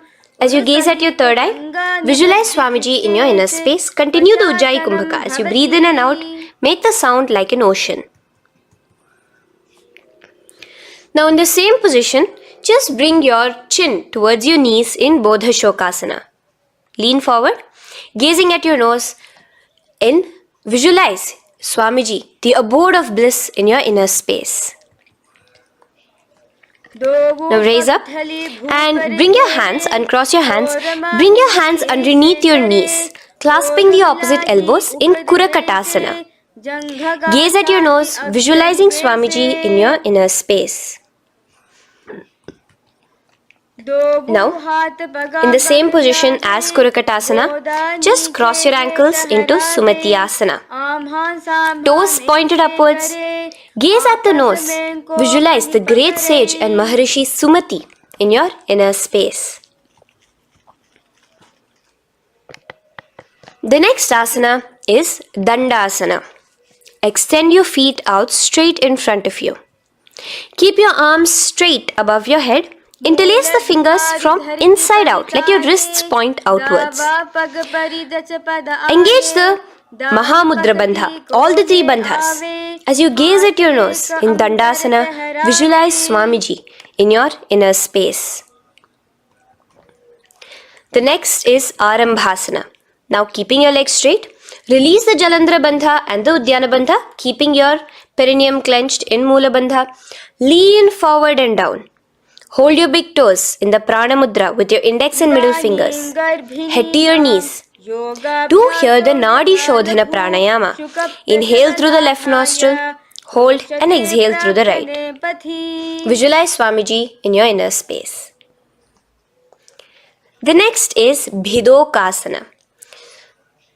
So, slightly raise your body up and bring your hands underneath your knees, extending your knees slightly up. Keep your heels a bit apart from each other and clasp your feet. Bring your shoulders down, wrapping your hands around your legs. Gaze towards your third eye, visualizing Swamiji in your inner space. So from here, let's enter into Jalandhari Pavasana. So you can actually remain in the same position with your hands underneath your calves and just bring the soles of your feet together. You might want to bring your body closer. Place your head on top of your feet with the palms facing upwards on the ground. Gaze at your nose. Visualize Swamiji in your inner space. Now slowly bring your hands out from underneath and come to a seated position. Stretch your legs out as we enter into Urdhva Paschimottanasana.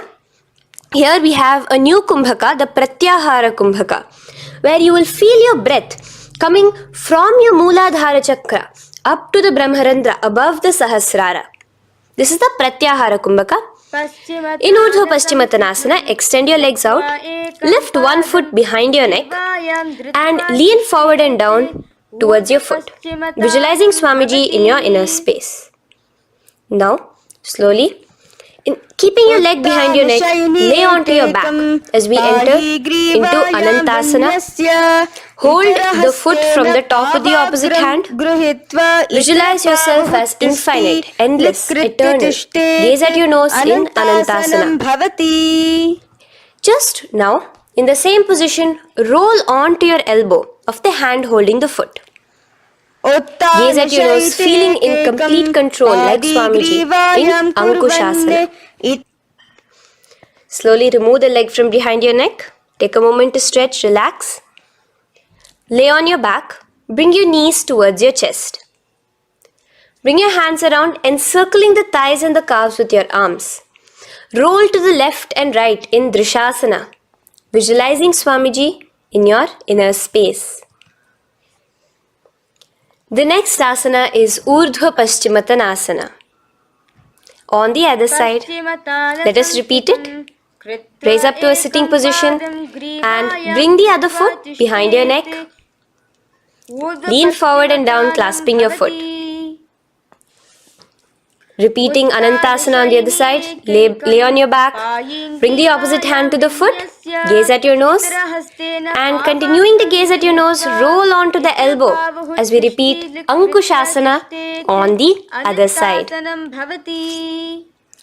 Now, you can release your foot and try to remain in the same position without removing the leg from behind your neck as you bring the other leg too to cross behind your neck with both your legs behind your head. Laying on your back, bring both your hands to clasp behind your back. Gaze to your nose, visualizing Swamiji in your inner space in Yoga Nidrasana. As we enter into Atma Ramasana, in the same position you can uncross your hands from behind your back. Bring it up, continuing to keep it underneath the legs. Just clasp it behind your neck. So you can bring your legs out from behind your neck.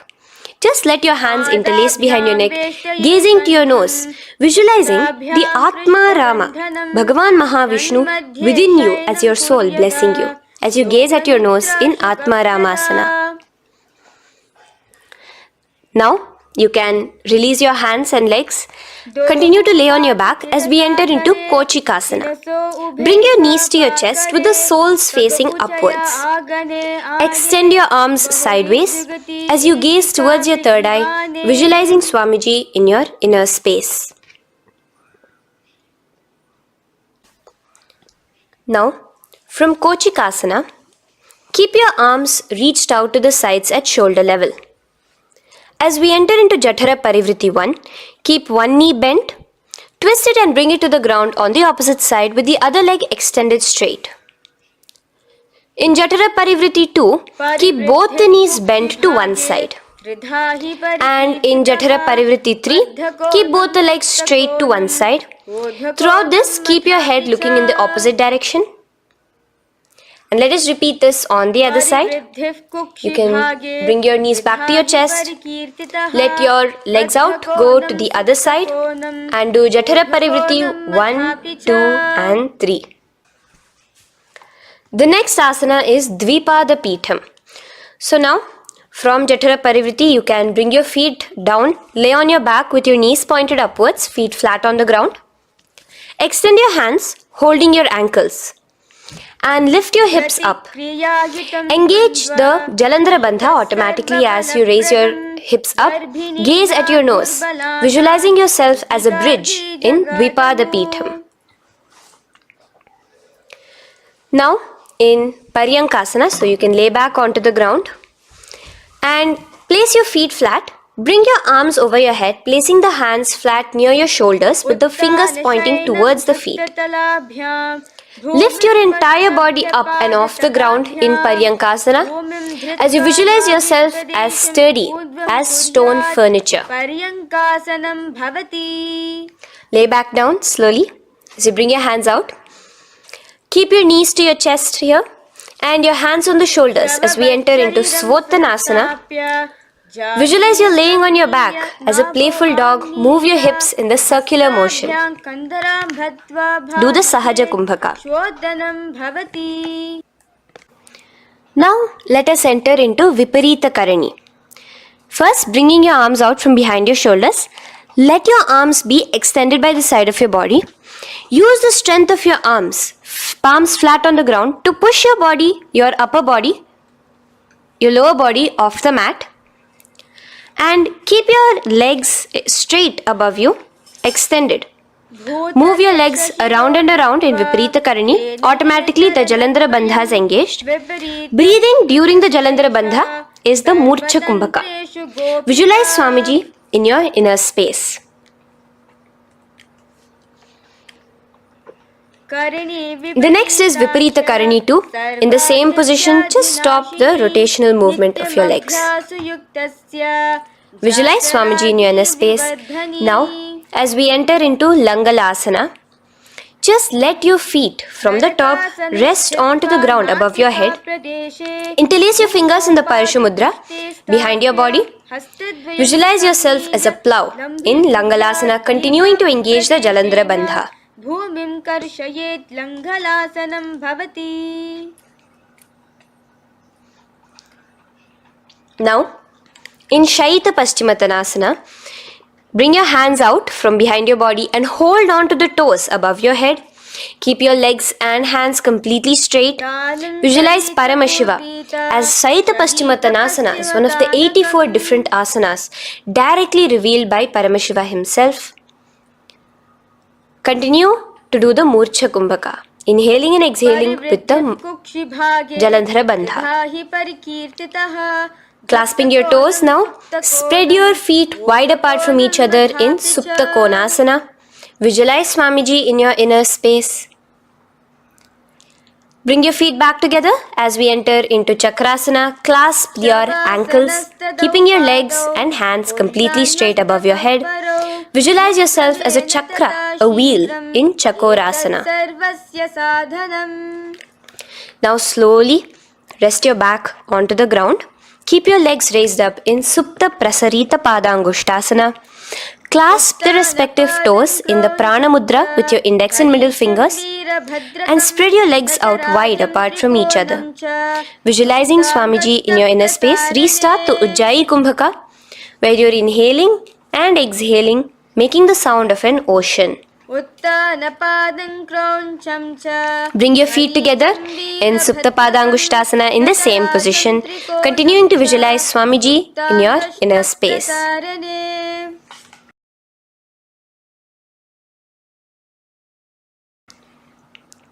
Now, bring your feet, release your feet and bring them into Padmasana.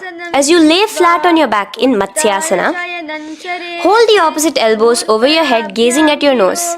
Visualize Matsya Avatara, the fish form of Bhagavan Mahavishnu. Now in the same position, put one hand over the other, extended straight above your head. As you visualize Lord Rama in your inner space, continue to gaze at your nose. Now, slowly bring your hands to your hips as we enter into Sarvangasana. Lift your hips and legs up into the sky, crossing your legs in Padmasana. Let your hands support you, your elbows on the floor. Do the Jalandhara Bandha as you gaze at your nose in Sarvangasana. Now, bring your hips back onto the ground in Vrishchikasana. So in the Padmasana, just remove one foot alone. Keep one foot on the opposite knee as you pull the knee towards your face. Let your hands stretch out above your head, hooking forward as you raise your upper back off the ground, visualizing yourself as a scorpion in Vrishchikasana, gazing at your third eye. Do the Jalandhara Bandha, tucking in your chin to the chest. Now just switch your legs around as we repeat Vrishchikasana on the other side. Continuing to visualize yourself as a scorpion, gaze at your third eye. The next asana is Vrishapada Kshepasana. So come now to a complete flat position on your mat. Come down to a complete lying down position and interlace your fingers around your neck. Now raise both your feet off the ground. Extend one leg straight and the other knee to the chest in a bicycle motion. Alternate between extending and raising the knee again and again, bringing your opposite elbows to the respective knees. Visualize Swamiji in your inner space. Breathe in and out in the Sahaja. From Vrishapada Kshepasana, now lay flat onto the ground with your hands by your side as we enter into Marottanasana, where you will be lifting your legs one by one, touching the ears with your knees. Visualize Swamiji in your inner space. The next asana is Vrikasana. Now what you'll be doing is laying on your back. Bring the soles of your feet flat onto the ground. Stand up completely and lay back down. Visualize yourself as a wolf in Vrikasana.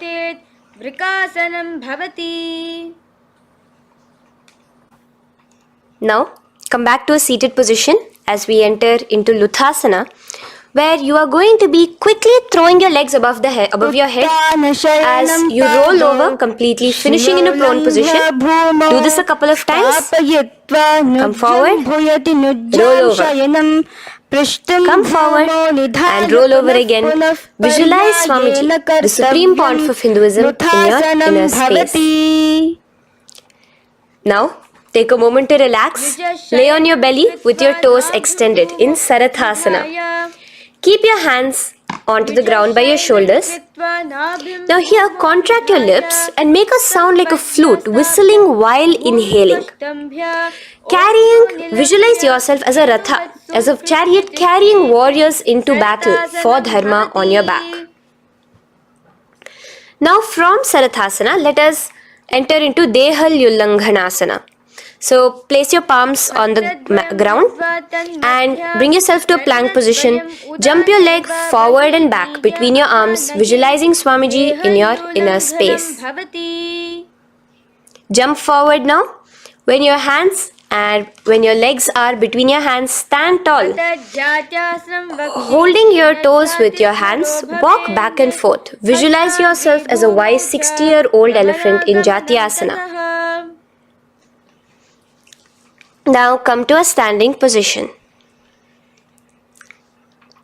The next is a beautiful Karana, the Lolitika Karana. So keep your knees bent, feet pointing outwards again in the Aramandi position. Bend your elbows, keeping your hands at the chest level. Now swiftly move your arms across the body, bringing it back to the center and tilt your head back. Opening your chest up towards the sky, move your head in all the directions. Now stand back straight as we enter into Sarpasana. So stand erect like a rod with your arms by your side, hands touching the thighs. Visualize Devi, Kundalini, raising up and curling upwards around your body in Sarpasana. The next asana is Ushtra Sadhanasana. Lean forward and down, standing on top of your palms. Begin to move and walk like a camel, visualizing yourself as a camel. In the same position, continuing to walk around, switch your visualization to visualizing yourself as a horse as you start to walk around like a horse in Ashvasana. Now raise up tall as we enter into Kapota Nitakasana. Interlace your fingers behind the back, Pulling them down towards your calves, open up your chest. Keep your hands in the Parashamudra. Visualize yourself as a soaring bird diving down in Kapota Nitakasana. Now, stand tall as we enter into another Karana here, the Tala Pushpaputam Karana. Bring yourself to the Aramandi with your hands in the Namaskara Mudra. Simultaneously now, open up your palms while raising one heel off the ground, slightly lowering the waist and shoulder of the heel you have raised. Visualize you're offering a bouquet of flowers to Paramashiva as you come back to a standing position and repeat this on the other side. Let's do this a few times, offering flowers to Paramashiva. Now, come to a standing position. Stand straight and bring your hands together in the Namaskara Mudra. Slightly lean forward. Visualize yourself as a rhinoceros. Your hand is the horn as you gaze at your nose in Khadgasana. The next asana is Utthanotthanam. So come to a standing position and sit down all the way as low as you can to the ground and stand up. Do this again. Sit down, stand up, and again. Sit down, stand up.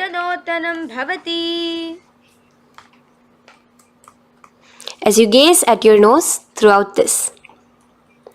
The next asana is Musalasana. Now come back to a standing position. Raise your hands above your head. Tall as you jump up and down repeatedly. Visualize yourself as a mace. Jump here in Musalasana. The next asana is Uchirshaka. So come back to a standing position. Pull the sole of one foot towards your belly. Now with the other leg, sit down and stand up. Release the leg. Pick the other leg up, pull it towards your belly, sit down and stand up in Uchirshaka as you visualize Swamiji in your inner space gazing at your nose. The next is a Karana which we will be entering into, the Parshvajanu Karana. So again, bringing yourself to the Aramandi position, bend and lift one knee towards your chest, pointing the toes downwards. Keep your arm around the knee, holding it with the hand in a fist. Let the other hand hang down on the thigh, wrist twisted, fingers pointing inwards. This is the Parshvajanu Karana. Now slowly release as we enter into Tandavasana. Stretch one leg out straight in front of you as you alternate between sitting and standing. Visualize yourself fiercely dancing as Paramashiva. Raise the foot to the inner thigh of the opposite side. As we enter into Brahmanasana, let your hand be resting by the sides. Keep your standing leg erect like a rod. Visualize yourself being blessed by Lord Brahma. Now, you can bring the left foot around the right knee and rotate it, tucking the left toes on the other side of the right calf. Simultaneously cross your left arm below the right, bring your palms together in the Namaskara Mudra. Visualize yourself as Lord Garuda in Garudasana 3. Now slowly uncross your legs and hands as we enter into Ekapadasana, coming to a standing position. On the right leg, bring your left foot to the opposite thigh with your hands relaxed by the knees. Now take a hold of the raised foot with your hand in the Prana Mudra. Stretch your leg out wide, out to the side and rotate your body quickly on the standing leg. Visualize yourself as the North Pole star in Dhruvasana. From here now, in the foot which is in your hand, just slowly, once you finish the rotating movement, in Trivikramasana, bring it up towards the back of your neck. Stand as tall as you can and alternate between sitting and standing. Visualize Bhagavan Mahavishnu in your inner space. Now you can take the leg out from behind your neck and stand straight. As we repeat the Parshvajanu Karana on the other side, bring your knee up to your chest, clasp your knee in a fist while the other hand comes to the opposite thigh. Hold there for a second and stretch your leg out In Tandavasana, sit and stand. Visualize yourself fiercely dancing as Paramashiva.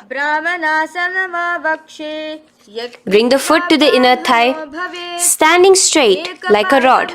Get your hands by your sides. Visualize yourself being blessed by Lord Brahma.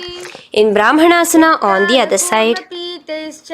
Move into Garudasana 3 on the other side as you rotate your leg over, your hand under. Visualize yourself as Lord Garuda. And uncross yourself as we move into Ekapadasana on the other side. Bring your foot to the inner thigh, to the root of the thigh, and stand straight. Clasp your toes, stretch it out as we go into Dhruvasana on the other side. Visualize yourself as a pole star rotating quickly. Come back to a standing position and bring your foot behind your neck. In Trivikramasana, sit and stand. Visualize Vishnu, Bhagavan Mahavishnu in your inner space. Now, stand tall as we do the Samanakha Karana. Stand with your feet close together, toes slightly pointed outwards. Keep both the hands to the side of the body. Take a moment to breathe in and breathe out and relax. Now, slowly relax and from the standing position, slowly bend forward, bringing both your hands underneath your knees.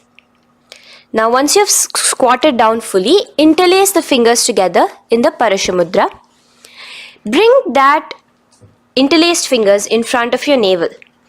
In Gorakanjali Asana, visualize the great sage Goraknatha, the founder of the Natha Yoga Hindu Sampradaya.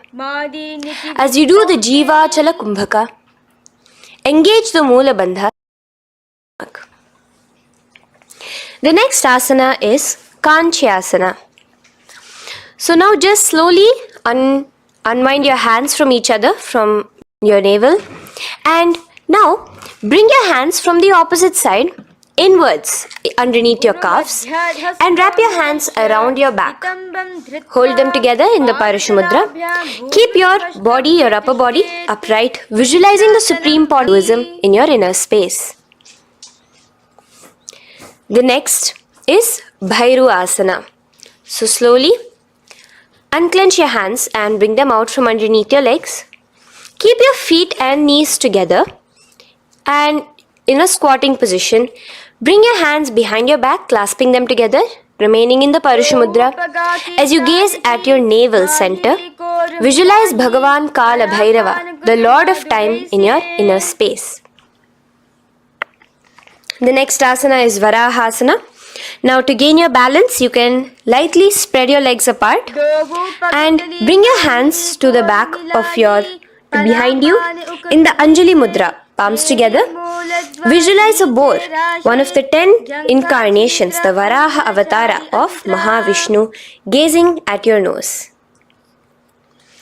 Now slowly relax, bring your hands out from behind you as we move into Pripithasana. With your hands in the Prana Mudra, with your index and middle fingers, clasp the respective big toes and come to a half squatting position where your hips are at your knee level. Visualize Swamiji in your inner space as you do this asana, Pripithasana.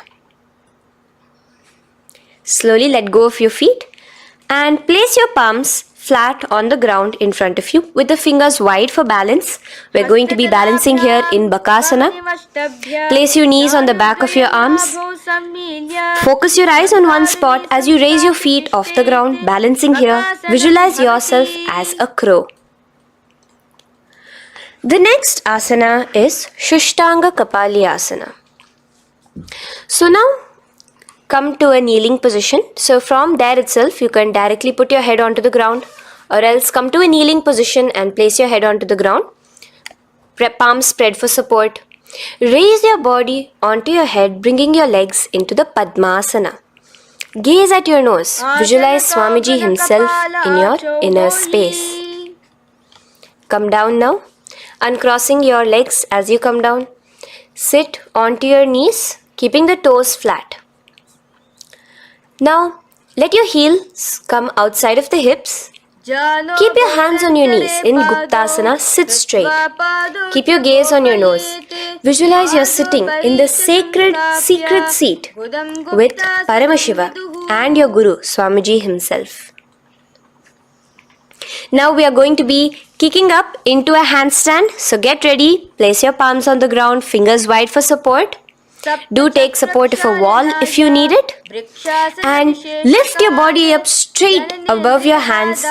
Visualize you are a tree in Vrikshasana 2 with deep roots into the ground. Breathe in and breathe out slowly. In the same position as we move into Shibhu-asana, switch your gaze to the third eye. Hold it there for a few seconds. And relax. Bring your feet back to the ground. Now, lay flat onto the ground in a plank position. And slowly lower your body towards the ground and push yourself up again. In Matsyasana 2, go down and come up, visualizing yourself as a fish. The next asana is Sarpasana 2. So here you're going to lay prone, completely flat now. You can lower yourself to the ground. Bring your hands to the hips. Extend your legs together and point your toes backwards. Lift your chest up and move left to right. You're moving like a snake while visualizing yourself as a snake in Sarpasana 2. Relax slowly, bringing your chest back to the ground. Now, keep your feet together, pointing backwards. As you bring your elbows onto the ground, rest your upper body on your elbows. Bring your hands together in the Padma Mudra with your little fingers and thumbs together and rest your chin on your hands. Niralambanasana, where feeling yourself completely supported, knowing that Swamiji is there in your life. Now, slowly relax, place your palms on the ground beside your chest and push yourself up, your hands straight up completely. As you bend your knees, bringing your feet to touch the top of your head. Lean your neck back, touching your head with your tip of your toes. See yourself, visualize yourself as an umbrella, protecting your Guru from the sun's rays in Chhatrasana. Slowly relax, you can bring your feet down. As we move into Vajrasana, just push your body back and sit on top of your knees. On your knees with the heels flat on the ground. Now stretch your arms in front of you with the palms facing downwards. Place your forehead on the mat. Visualize you are the weapon of Indra, the Vajra, symbolizing indestructibility as you gaze at your nose. As we enter into Meshasana, raise yourself into the same Gajasana position on your hands and legs with your hips pointed upwards. And alternate striking the ground with the opposite hands. Experience yourself, visualize yourself as a powerful ram as you alternate striking the ground in Meshasana. Now stop striking the ground, bring your palms down again. As we move into Ajasana, kick your legs off the ground and lower your forehead to the mat. Let's do it again. Kick your legs off the mat. Lower your forehead to the ground. You are unborn, existing for all of eternity in Ajasana. Now, come to a seated position as we move into Dhanantara Asana. Sit on your heel with your legs together. Pull your toes underneath you. As you bring your hands top of the knees, gaze at your nose, visualize Swamiji in your inner space.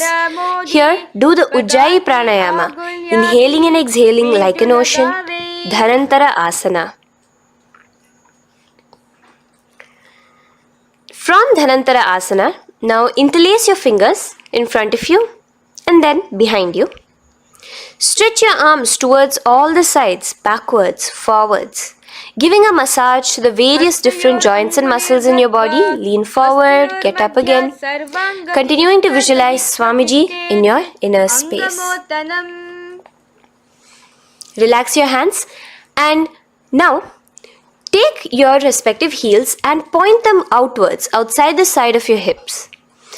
Keep your hands on your knees with your thighs and knees resting on the ground, spine straight. Visualize yourself as Lord Garuda in Garudasana 4. You have Mahavishnu and Mahalakshmi on your back as you are flying.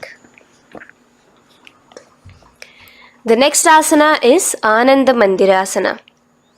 Now you can continue to remain in the same position. You can bring your feet pointing inwards. Use your hands to clasp underneath your ankle. Make sure your knees are spread out wide. Gaze at the third eye. Visualize residing in the blissful space of a temple. You are in a temple in Ananda Mandirasana. Now, as we move into Mandukasana, keep your knees wide and sit on top of your ankles. Your hands underneath your knees. Gaze to your nose. Visualize yourself as a frog. Suck in your stomach in the Uddiyana Bandha. And remember to do the Manduki Mudra, your tongue, your frog-like tongue, catching the nectar dripping from the Sahasrara Chakra in Mandukasana 2. Now, as we move into Narasimhasana, tuck your toes in and sit on top of the heels. Place your palms on the ground, spread your fingers wide and spread your knees apart onto the ground too. Gaze towards your nose, stick out your tongue and exhale forcefully, visualizing the Narasimha Avatara, the form of Mahavishnu as a half lion and half man. Now just raise up, bring your hands off the ground. Here we'll be doing a new pranayama, which is the Bhishraka pranayama, as we enter into Bhishrakasana. So continue to keep your knees and feet on the floor. As you bring your hand up to your face, make a hollow of your palms and place it over the mouth. Keep your thumbs under your teeth and close your lips. Gaze to your nose. Inhale through your left nostril, exhaling through the mouth. Gaze at your nose again. Visualize yourself as Devi, presiding over any and all minuscule fears you may have within you. Now moving back into the Ujjayi Pranayama, let us do Makadasana. So you can take your hands off your face and slowly remaining in the same position, bring it to your armpits. Bring your fingers to your armpits.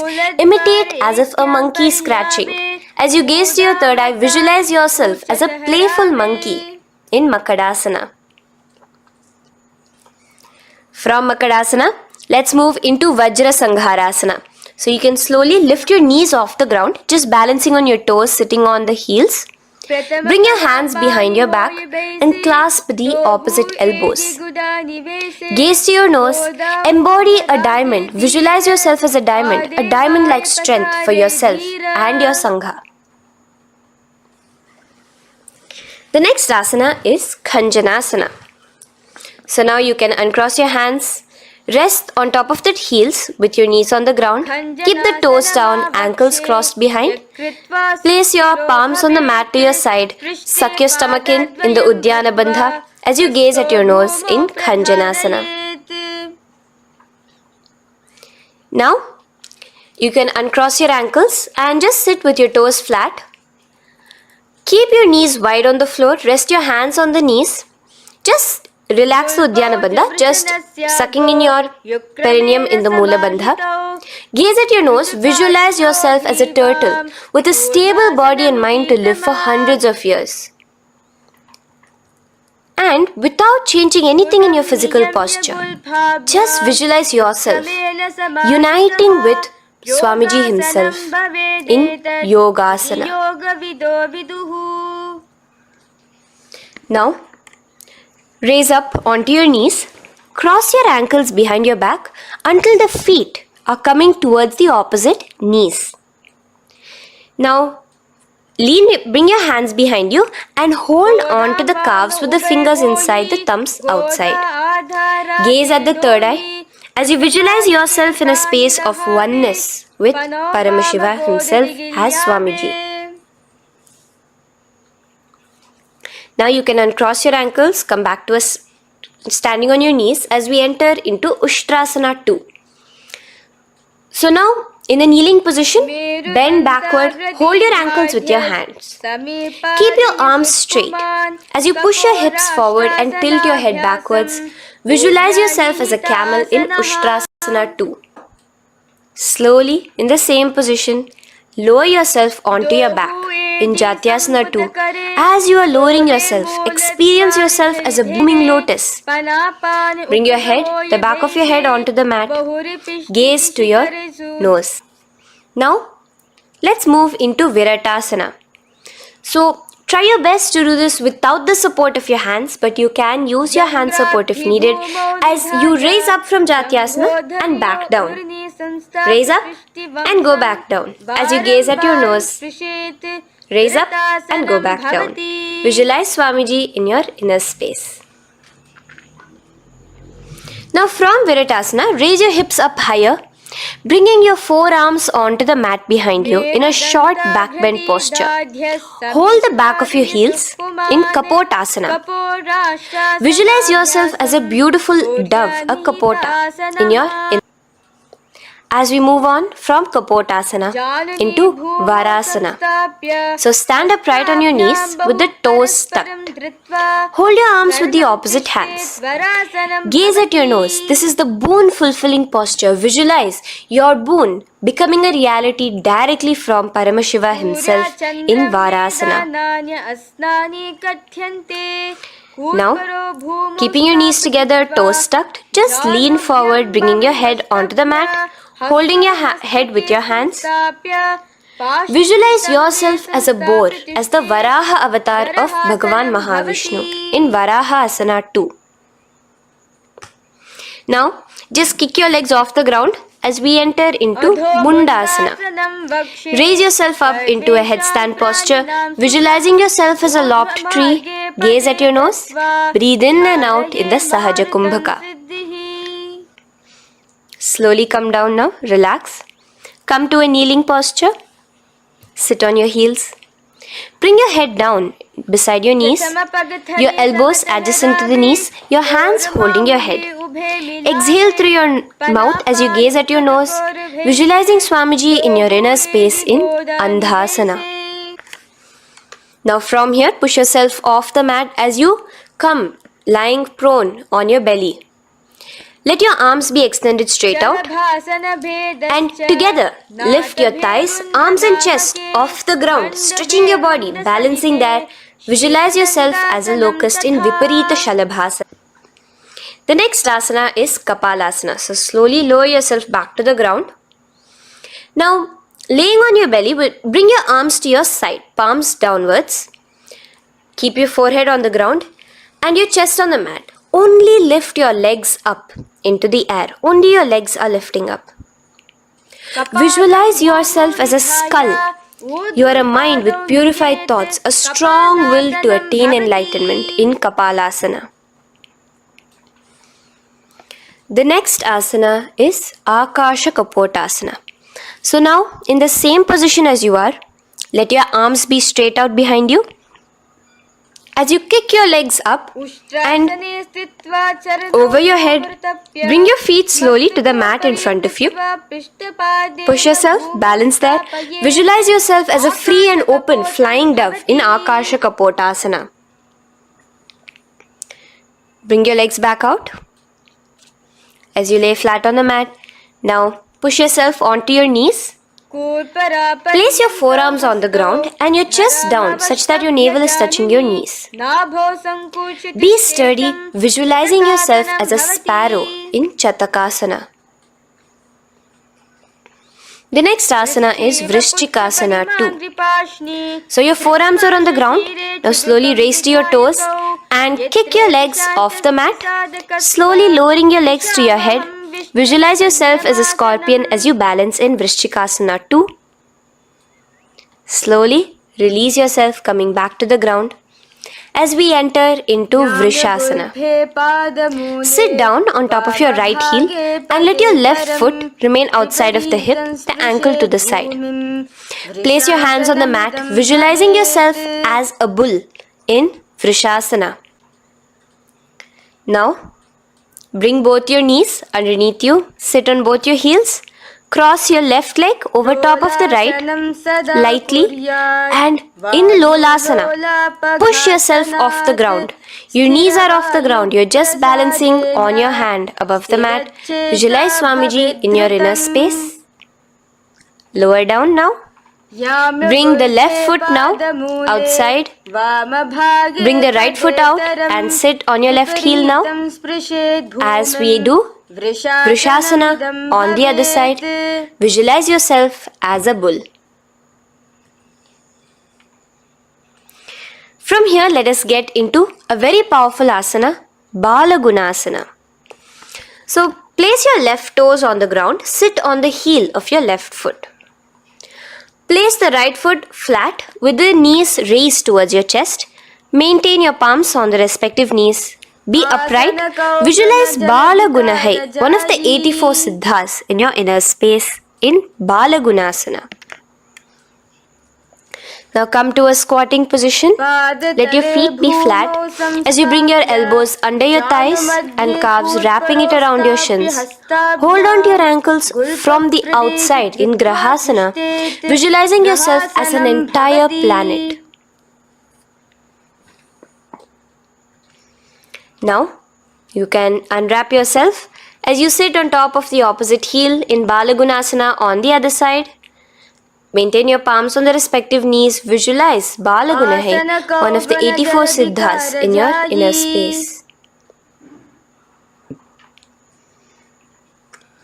Now, sit upon both the toes with the heels up and knees off the mat, knees pointing forward.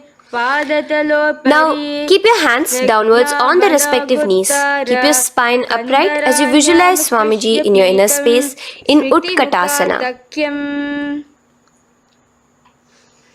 The next asana is Vajra Sangharasana. Just spread your knees out wide in Utkatasana. Spread your knees out wide. Clasp the elbows behind your back.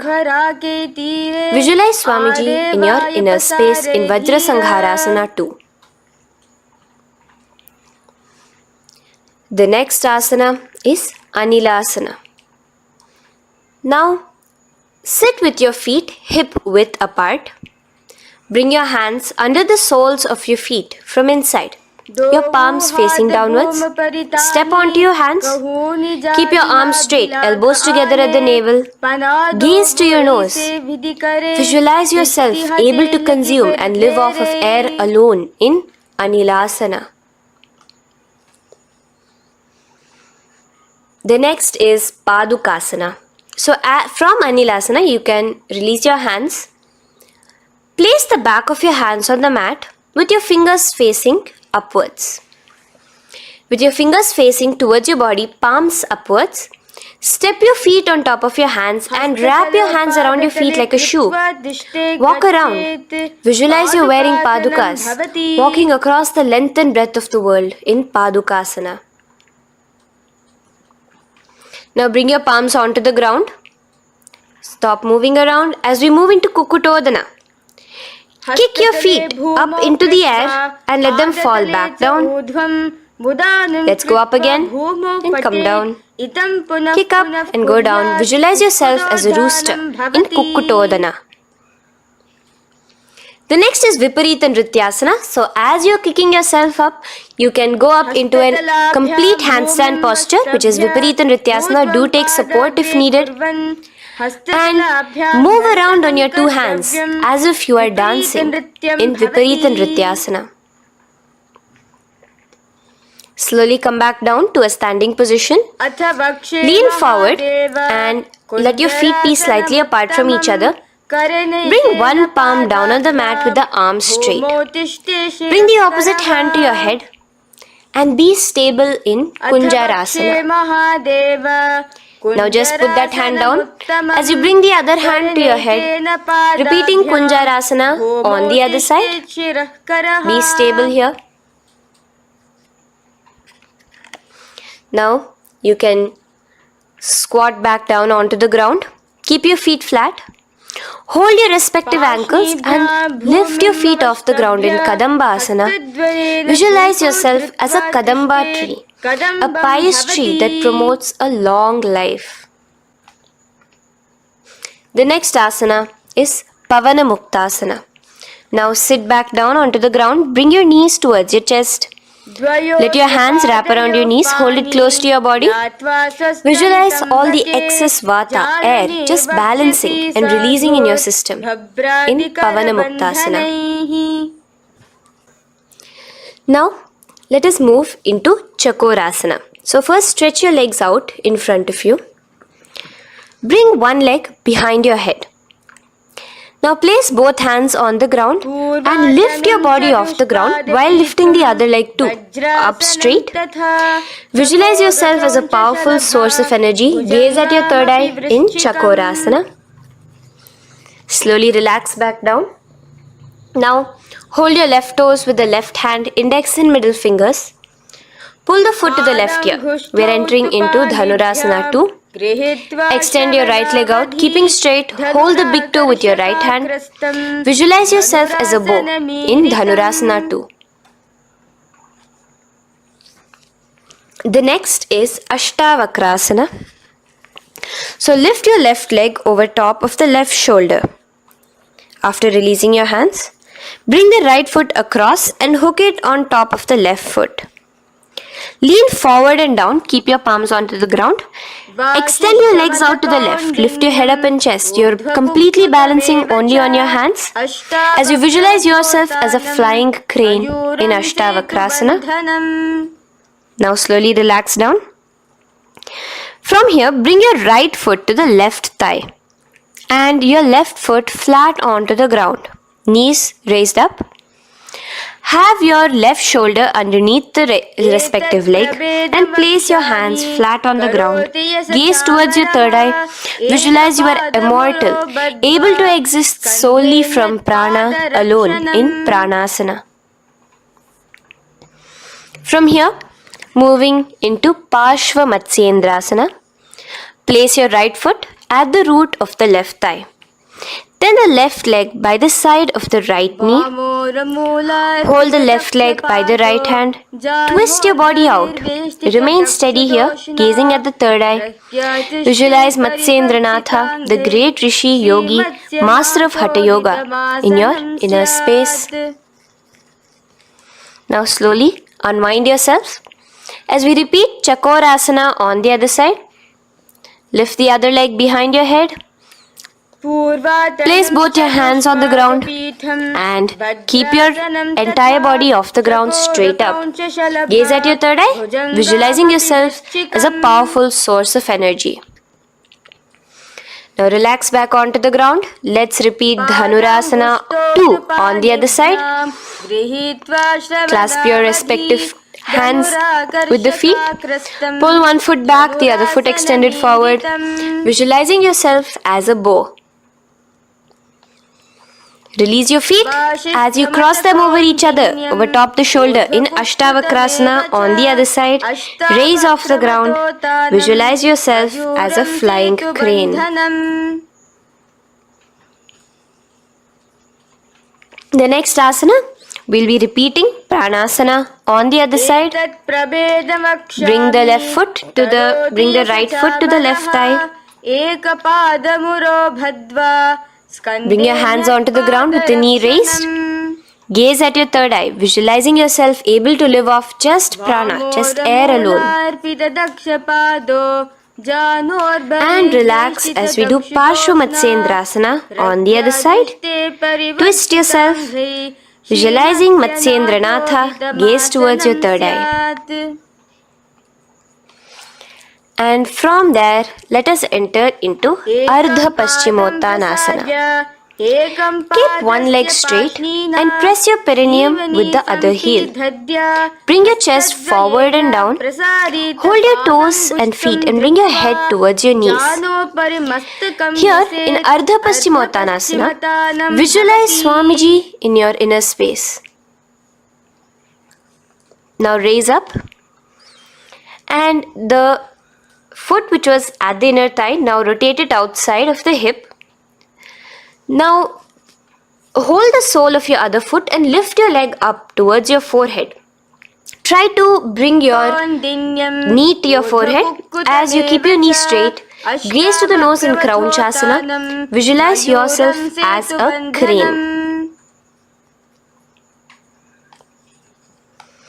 Now slowly relax down your leg. Now the leg which is now straight, you can bring it to the inner thigh as you straighten out the other leg. As we repeat, Ardha Paschimottanasana on the other side. Lean forward and down, clasping your foot. Bring your forehead to your knee. Visualize Swamiji in your inner space. Slowly raise up. Place your right ankle outside of the hip now.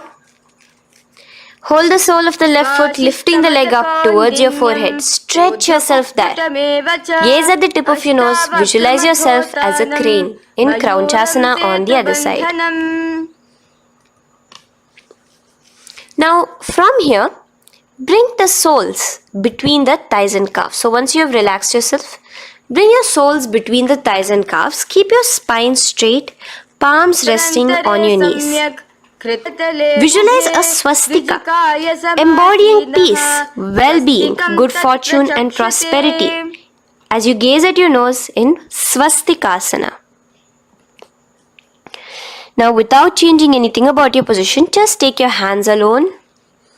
Cover the respective heels with your hands in Gorakshasana as you tuck your chin to your chest in Jalandhara Bandha.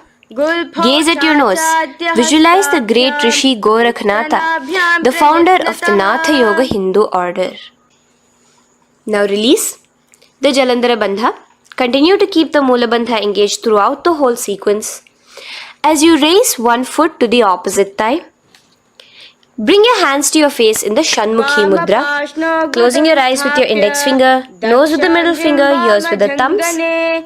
Gaze at your third eye as you meditate on Swamiji himself, the Supreme Pontiff of Hinduism. Now release the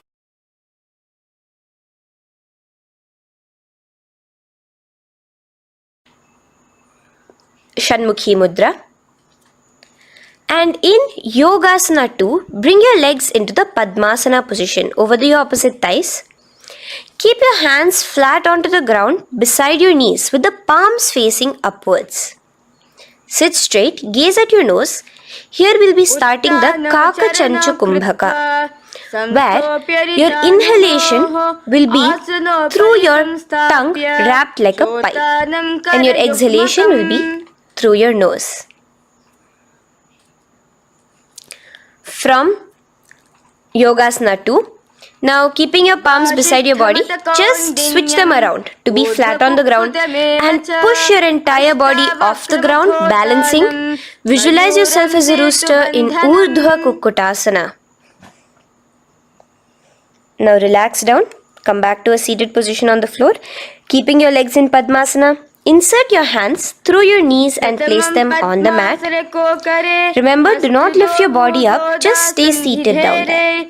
In Siddha Harituliyasana, gaze to your nose, visualize Swamiji himself in your inner space. From there, let's enter into Hamsasana, where you will actually be pushing yourself off the ground. Lift your thighs up high above your shoulder, above your elbows as much as possible. Gaze to your nose, visualizing yourself as an elegant swan in Hamsasana. Now release yourself. Now, do not take your hands out from between your thighs and calves. Just go onto your knees and reach your hands behind your body with your fingers interlaced in the Parashamudra. Bring your forehead to the floor as you gaze at your nose. Visualize yourself as Lord Paramashiva's bow in Karmukasana. Now, slowly come back to the seated position as we move into Kurmasana 2.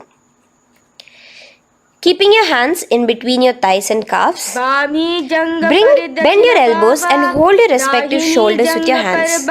Visualize yourself as a turtle, a stable body and mind to live for hundreds of years. Now in the same position, just engage the Jalandhara Bandha, tucking your chin to your chest as we move into Granthi Bhedasana, gazing at your nose, or posture.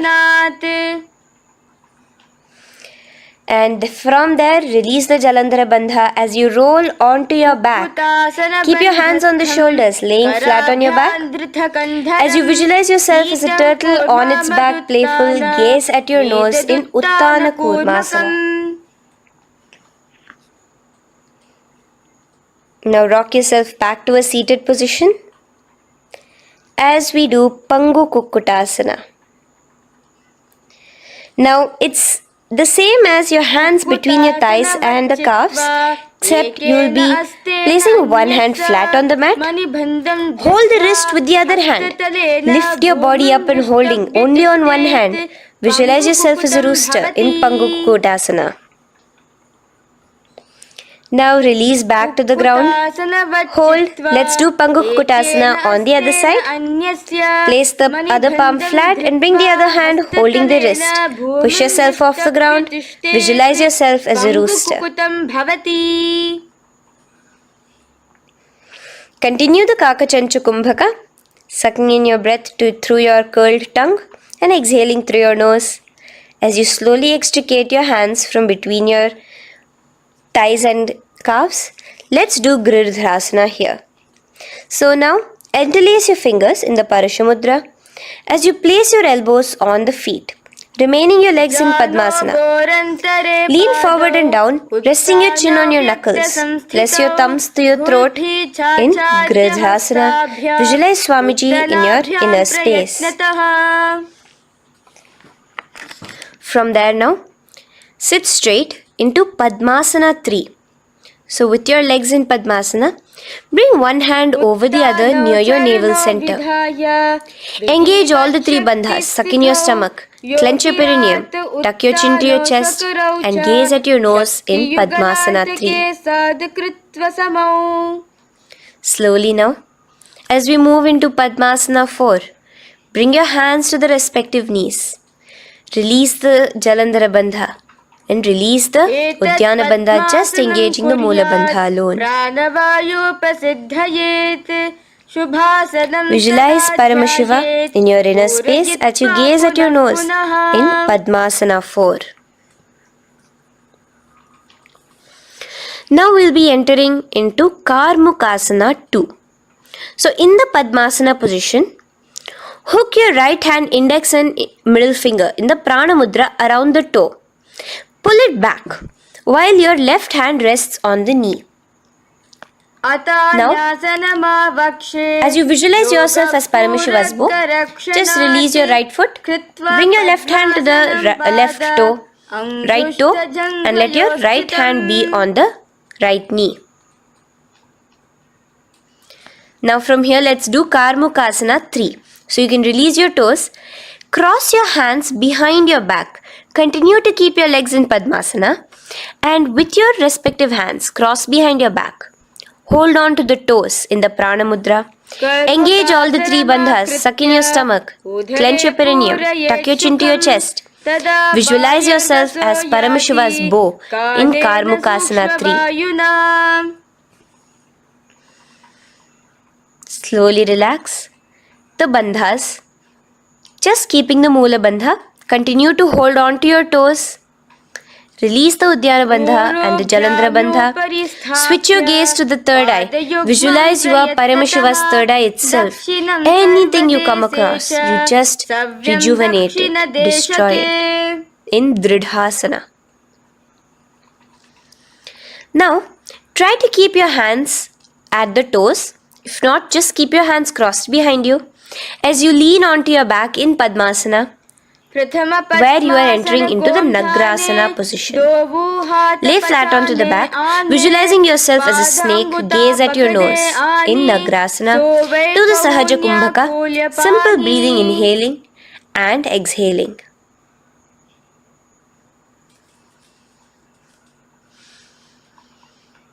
Now bring your knees to your chest. Let your hands wrap around your knees. Slowly uncross your Padmasana and bring your knees to your chest. Bring your hands to the Parashamudra, the fingers interlocked on top of your knees. As you pull your chin up to your knees, visualize yourself as a ball in Kandukasana. Now relax. Bring your feet onto the ground. the knees pointed upwards in Urdhva Pavanasana. As you interlace your fingers, bring the interlaced fingers behind your head. Laying down, gaze at your nose in Urdhva Pavanasana. The next asana is Marakatapithasana. Now, from behind your head, take your hands out and clasp onto your feet. Just step lightly onto your palms. As you push your hips up into the sky, automatically engaging the Jalandhara Bandha. Visualize yourself as a powerful alpha ape in Marakatapithasana. In the same position now, bring your hands to your hips as we enter into Uttanashikipittakasana. Let your weight rest on your elbows as you stretch your legs out straight. Gaze at the nose. Visualize Swamiji in your inner space. From there, continuing to rest on your elbows, kick your feet up high into the sky in Narakasana. Stretch your palms out behind you, flat on the ground. Balance there. Visualize yourself blissfully traveling through hell unscathed in Narakasana. Bring your hands to your hips now as we move into Tiryanavkasana. Angling your legs down at an angle, visualize yourself as a boat crossing the ocean of samsara in Tiryanavkasana. Now from there, come back straight as we enter into Dhwajasana. Keep your legs up high above your body, your hands stretched out down behind you. As you push yourself up, visualize where Kailasa's flag respected across all nations in Dhwajasana. Hold there for a few seconds and relax now. Flat onto the ground, palms slightly away from your body. Do not move at all in Mritasana. Your body is dead. Visualize that. Visualize the Supreme Pontiff of Hinduism liberating you. Let your awareness travel to all the parts of your body in the Shakti Chalan Mudra as we do Mritasana.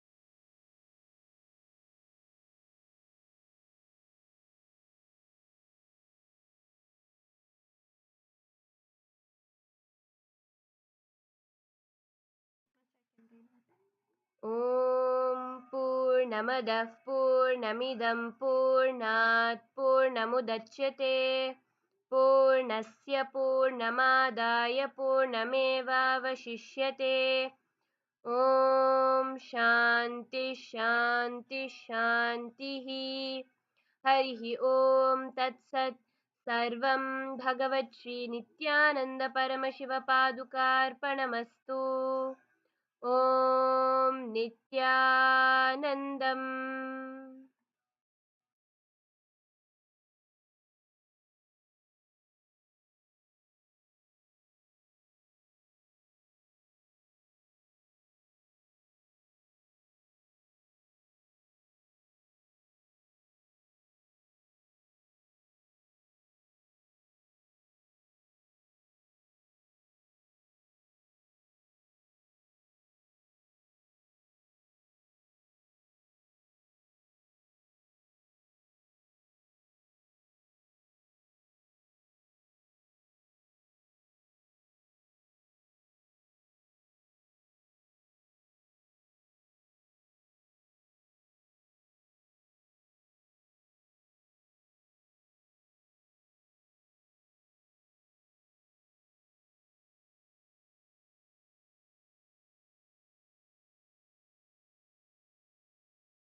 the Margarita. Nityananda, to all participants, hope all of you are able to hear us now. Yes. Nityananda Margarita Vasconcelos. Nityananda. Okay. So can I request all the participants to please bring your eye bands? Take a moment to bring your eye bands and you can settle down. As is now very beautifully Paramashiva reveals in the source scriptures of Hinduism about this power of third eye reading. He says in the Vijnana Bhavatantra, Sutra 34, Dharana 11, Paramashiva says, Kapalantar manonyasa tishtanmilita lochanaha kramena manasodardhyat lakshaye lakshamuttamam. Paramashiva says, by fixing the mind on the inner space within the crown center and sitting stably without any movement, having the eyes closed in succession, by the stability of the mind and inner space, through the power of the third eye, one directly sees the ultimate goal by having the vision beyond the sun that reveals any object or place, attaining the space of oneness with the source Paramashiva. And very beautifully, this is also spoken by Sri Krishna in the Bhagavad Gita, where Bhagavan Sri Krishna says to Arjuna, Natumam Shaktisi Drashtum Anenaiva Swachakshusha Divyam Dadamite Chakshuhu Pashyame Yogamaishwaram. Bhagavan Krishna says to Arjuna, you cannot see my cosmic form. Right? All of us know in the Bhagavad Gita that Krishna was giving the Vishwarupa darshan to Arjuna. But how did Arjuna see it in the first place? Arjuna was able to experience that space. He was able to experience that because Krishna initiates him in the Vishwarupa. Krishna initiates Arjuna part of the. He says, you can't behold my darshan. You cannot see my cosmic form with these physical eyes of yours. Therefore, I grant you the divine third eye. Arjuna, Krishna grants Arjuna the power of third eye. And therefore, Arjuna beholds Sri Krishna's cosmic form. This is very elaborate. This is elaborated so much in the 11th chapter of Bhagavad Gita, where Arjuna sees Krishna through his third eye, and all description Bhagavan Krishna is when Krishna is in the cosmic form. Arjuna sees Krishna through his cosmic form. And next is the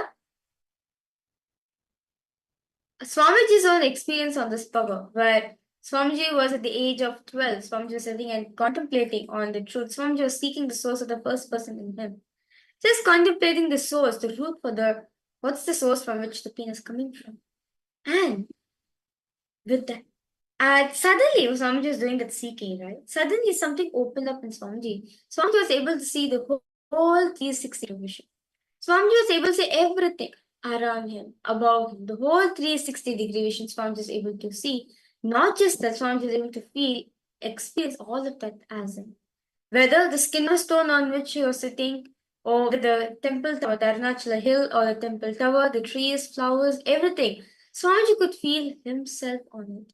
Not just was able to see, was able to feel, experience all of that as him. And right now, all of us are in the state to experience this. So with that beautiful explanation, this power, there are actually 463 powers mentioned by Paramashiva, detailedly, elaborately described by Paramashiva in the Agamas, the Vedas. And one of them is the third eye, which all of you will be manifesting today. The third eye reading, which all of you will be manifesting today. So in this round of manifestation, we will actually be projecting to all of you a few colors. And with your eyes closed, you will be identifying what those colors are. What is the color being projected to all of you? So shall we get started? I request all of you to please settle down, sit straight. And you can tie your eye band.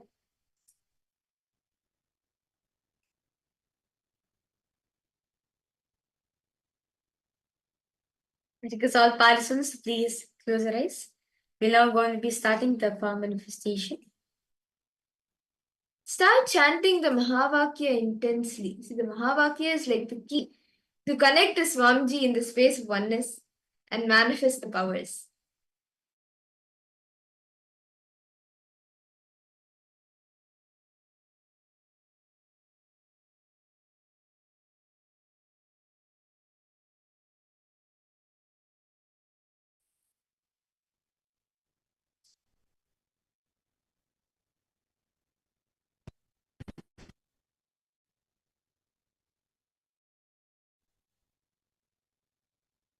I request all of you, please start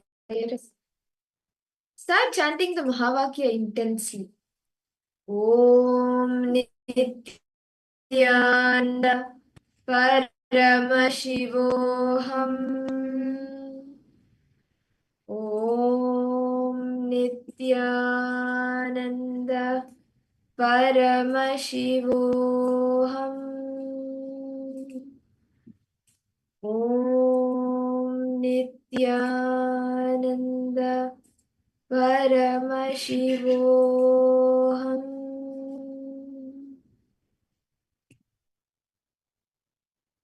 Now, we will be projecting an image, a color for all of you. We will be projecting a shape and a color for all of you. I request all of you, start seeing to your third eye whatever Swamiji shows you, whatever Swamiji reveals to you as the shape and the color of the shape being projected to all of you. Start verbalizing it.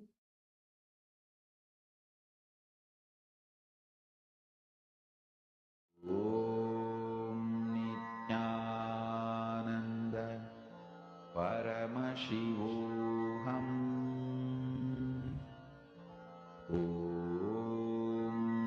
Nityananda Paramashivoham. Om Nityananda Paramashivoham. Om Nityananda Paramashivoham. Om Nityananda Paramashivoham. Om Nityananda Paramashivoham. Om Nityananda Paramashivoham. Om Nityananda Paramashivoham. Om Nityananda Paramashivoham. Om Nityananda Paramashivoham. Om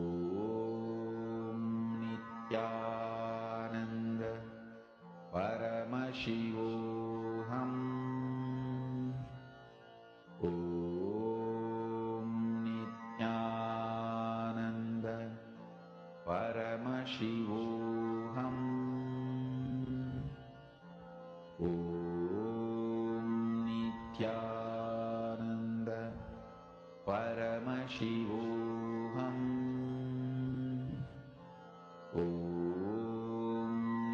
Nityananda Paramashivoham.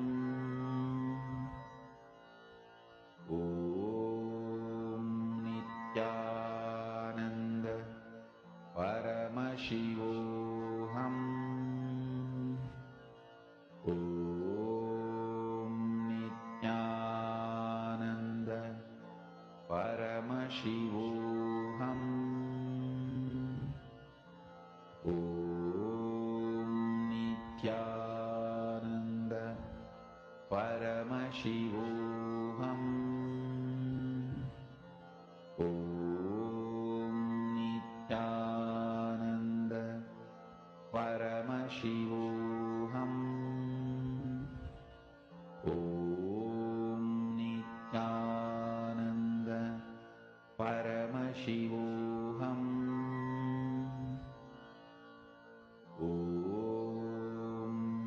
Nityananda Paramashivoham. Om Nityananda Paramashivoham. Om Nityananda Paramashivoham.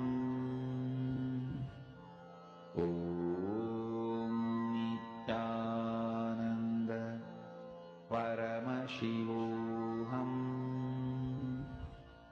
Om Nityananda Paramashivoham.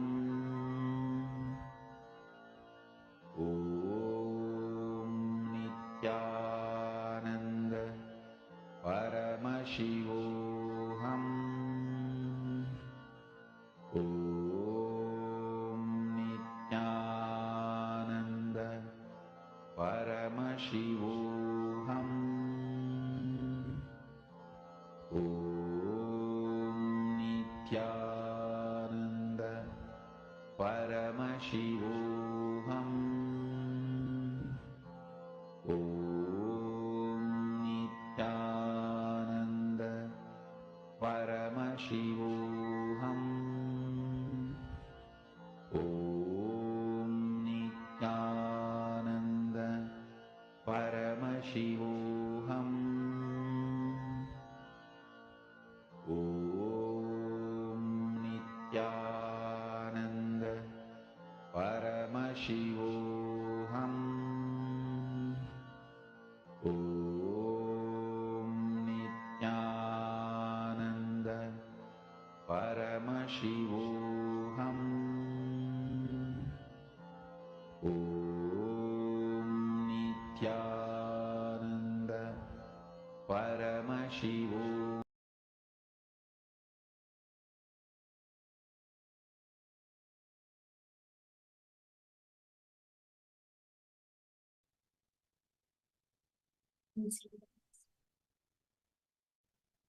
Now, I request all participants to please open your eyes. And you can share, you can post. What did Swamiji reveal to you? How did Swamiji manifest to you? And what experience did you have during the power manifestation? What shape and what color did you see? Ma Margarita, do you want to share, Ma?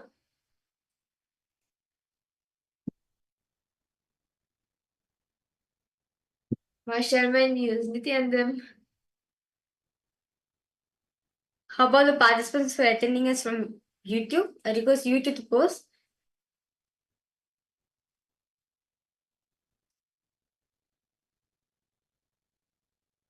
Whatever color, whatever shape Swamiji showed to each of you, you can post.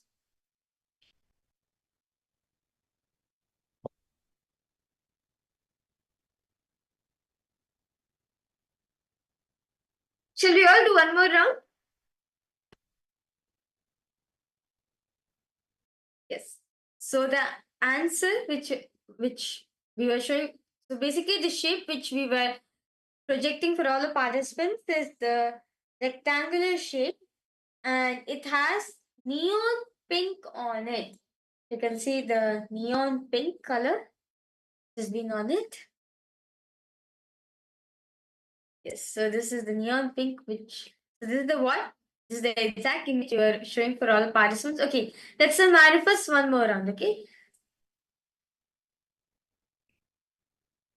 I request each of you to please tie your eyes again.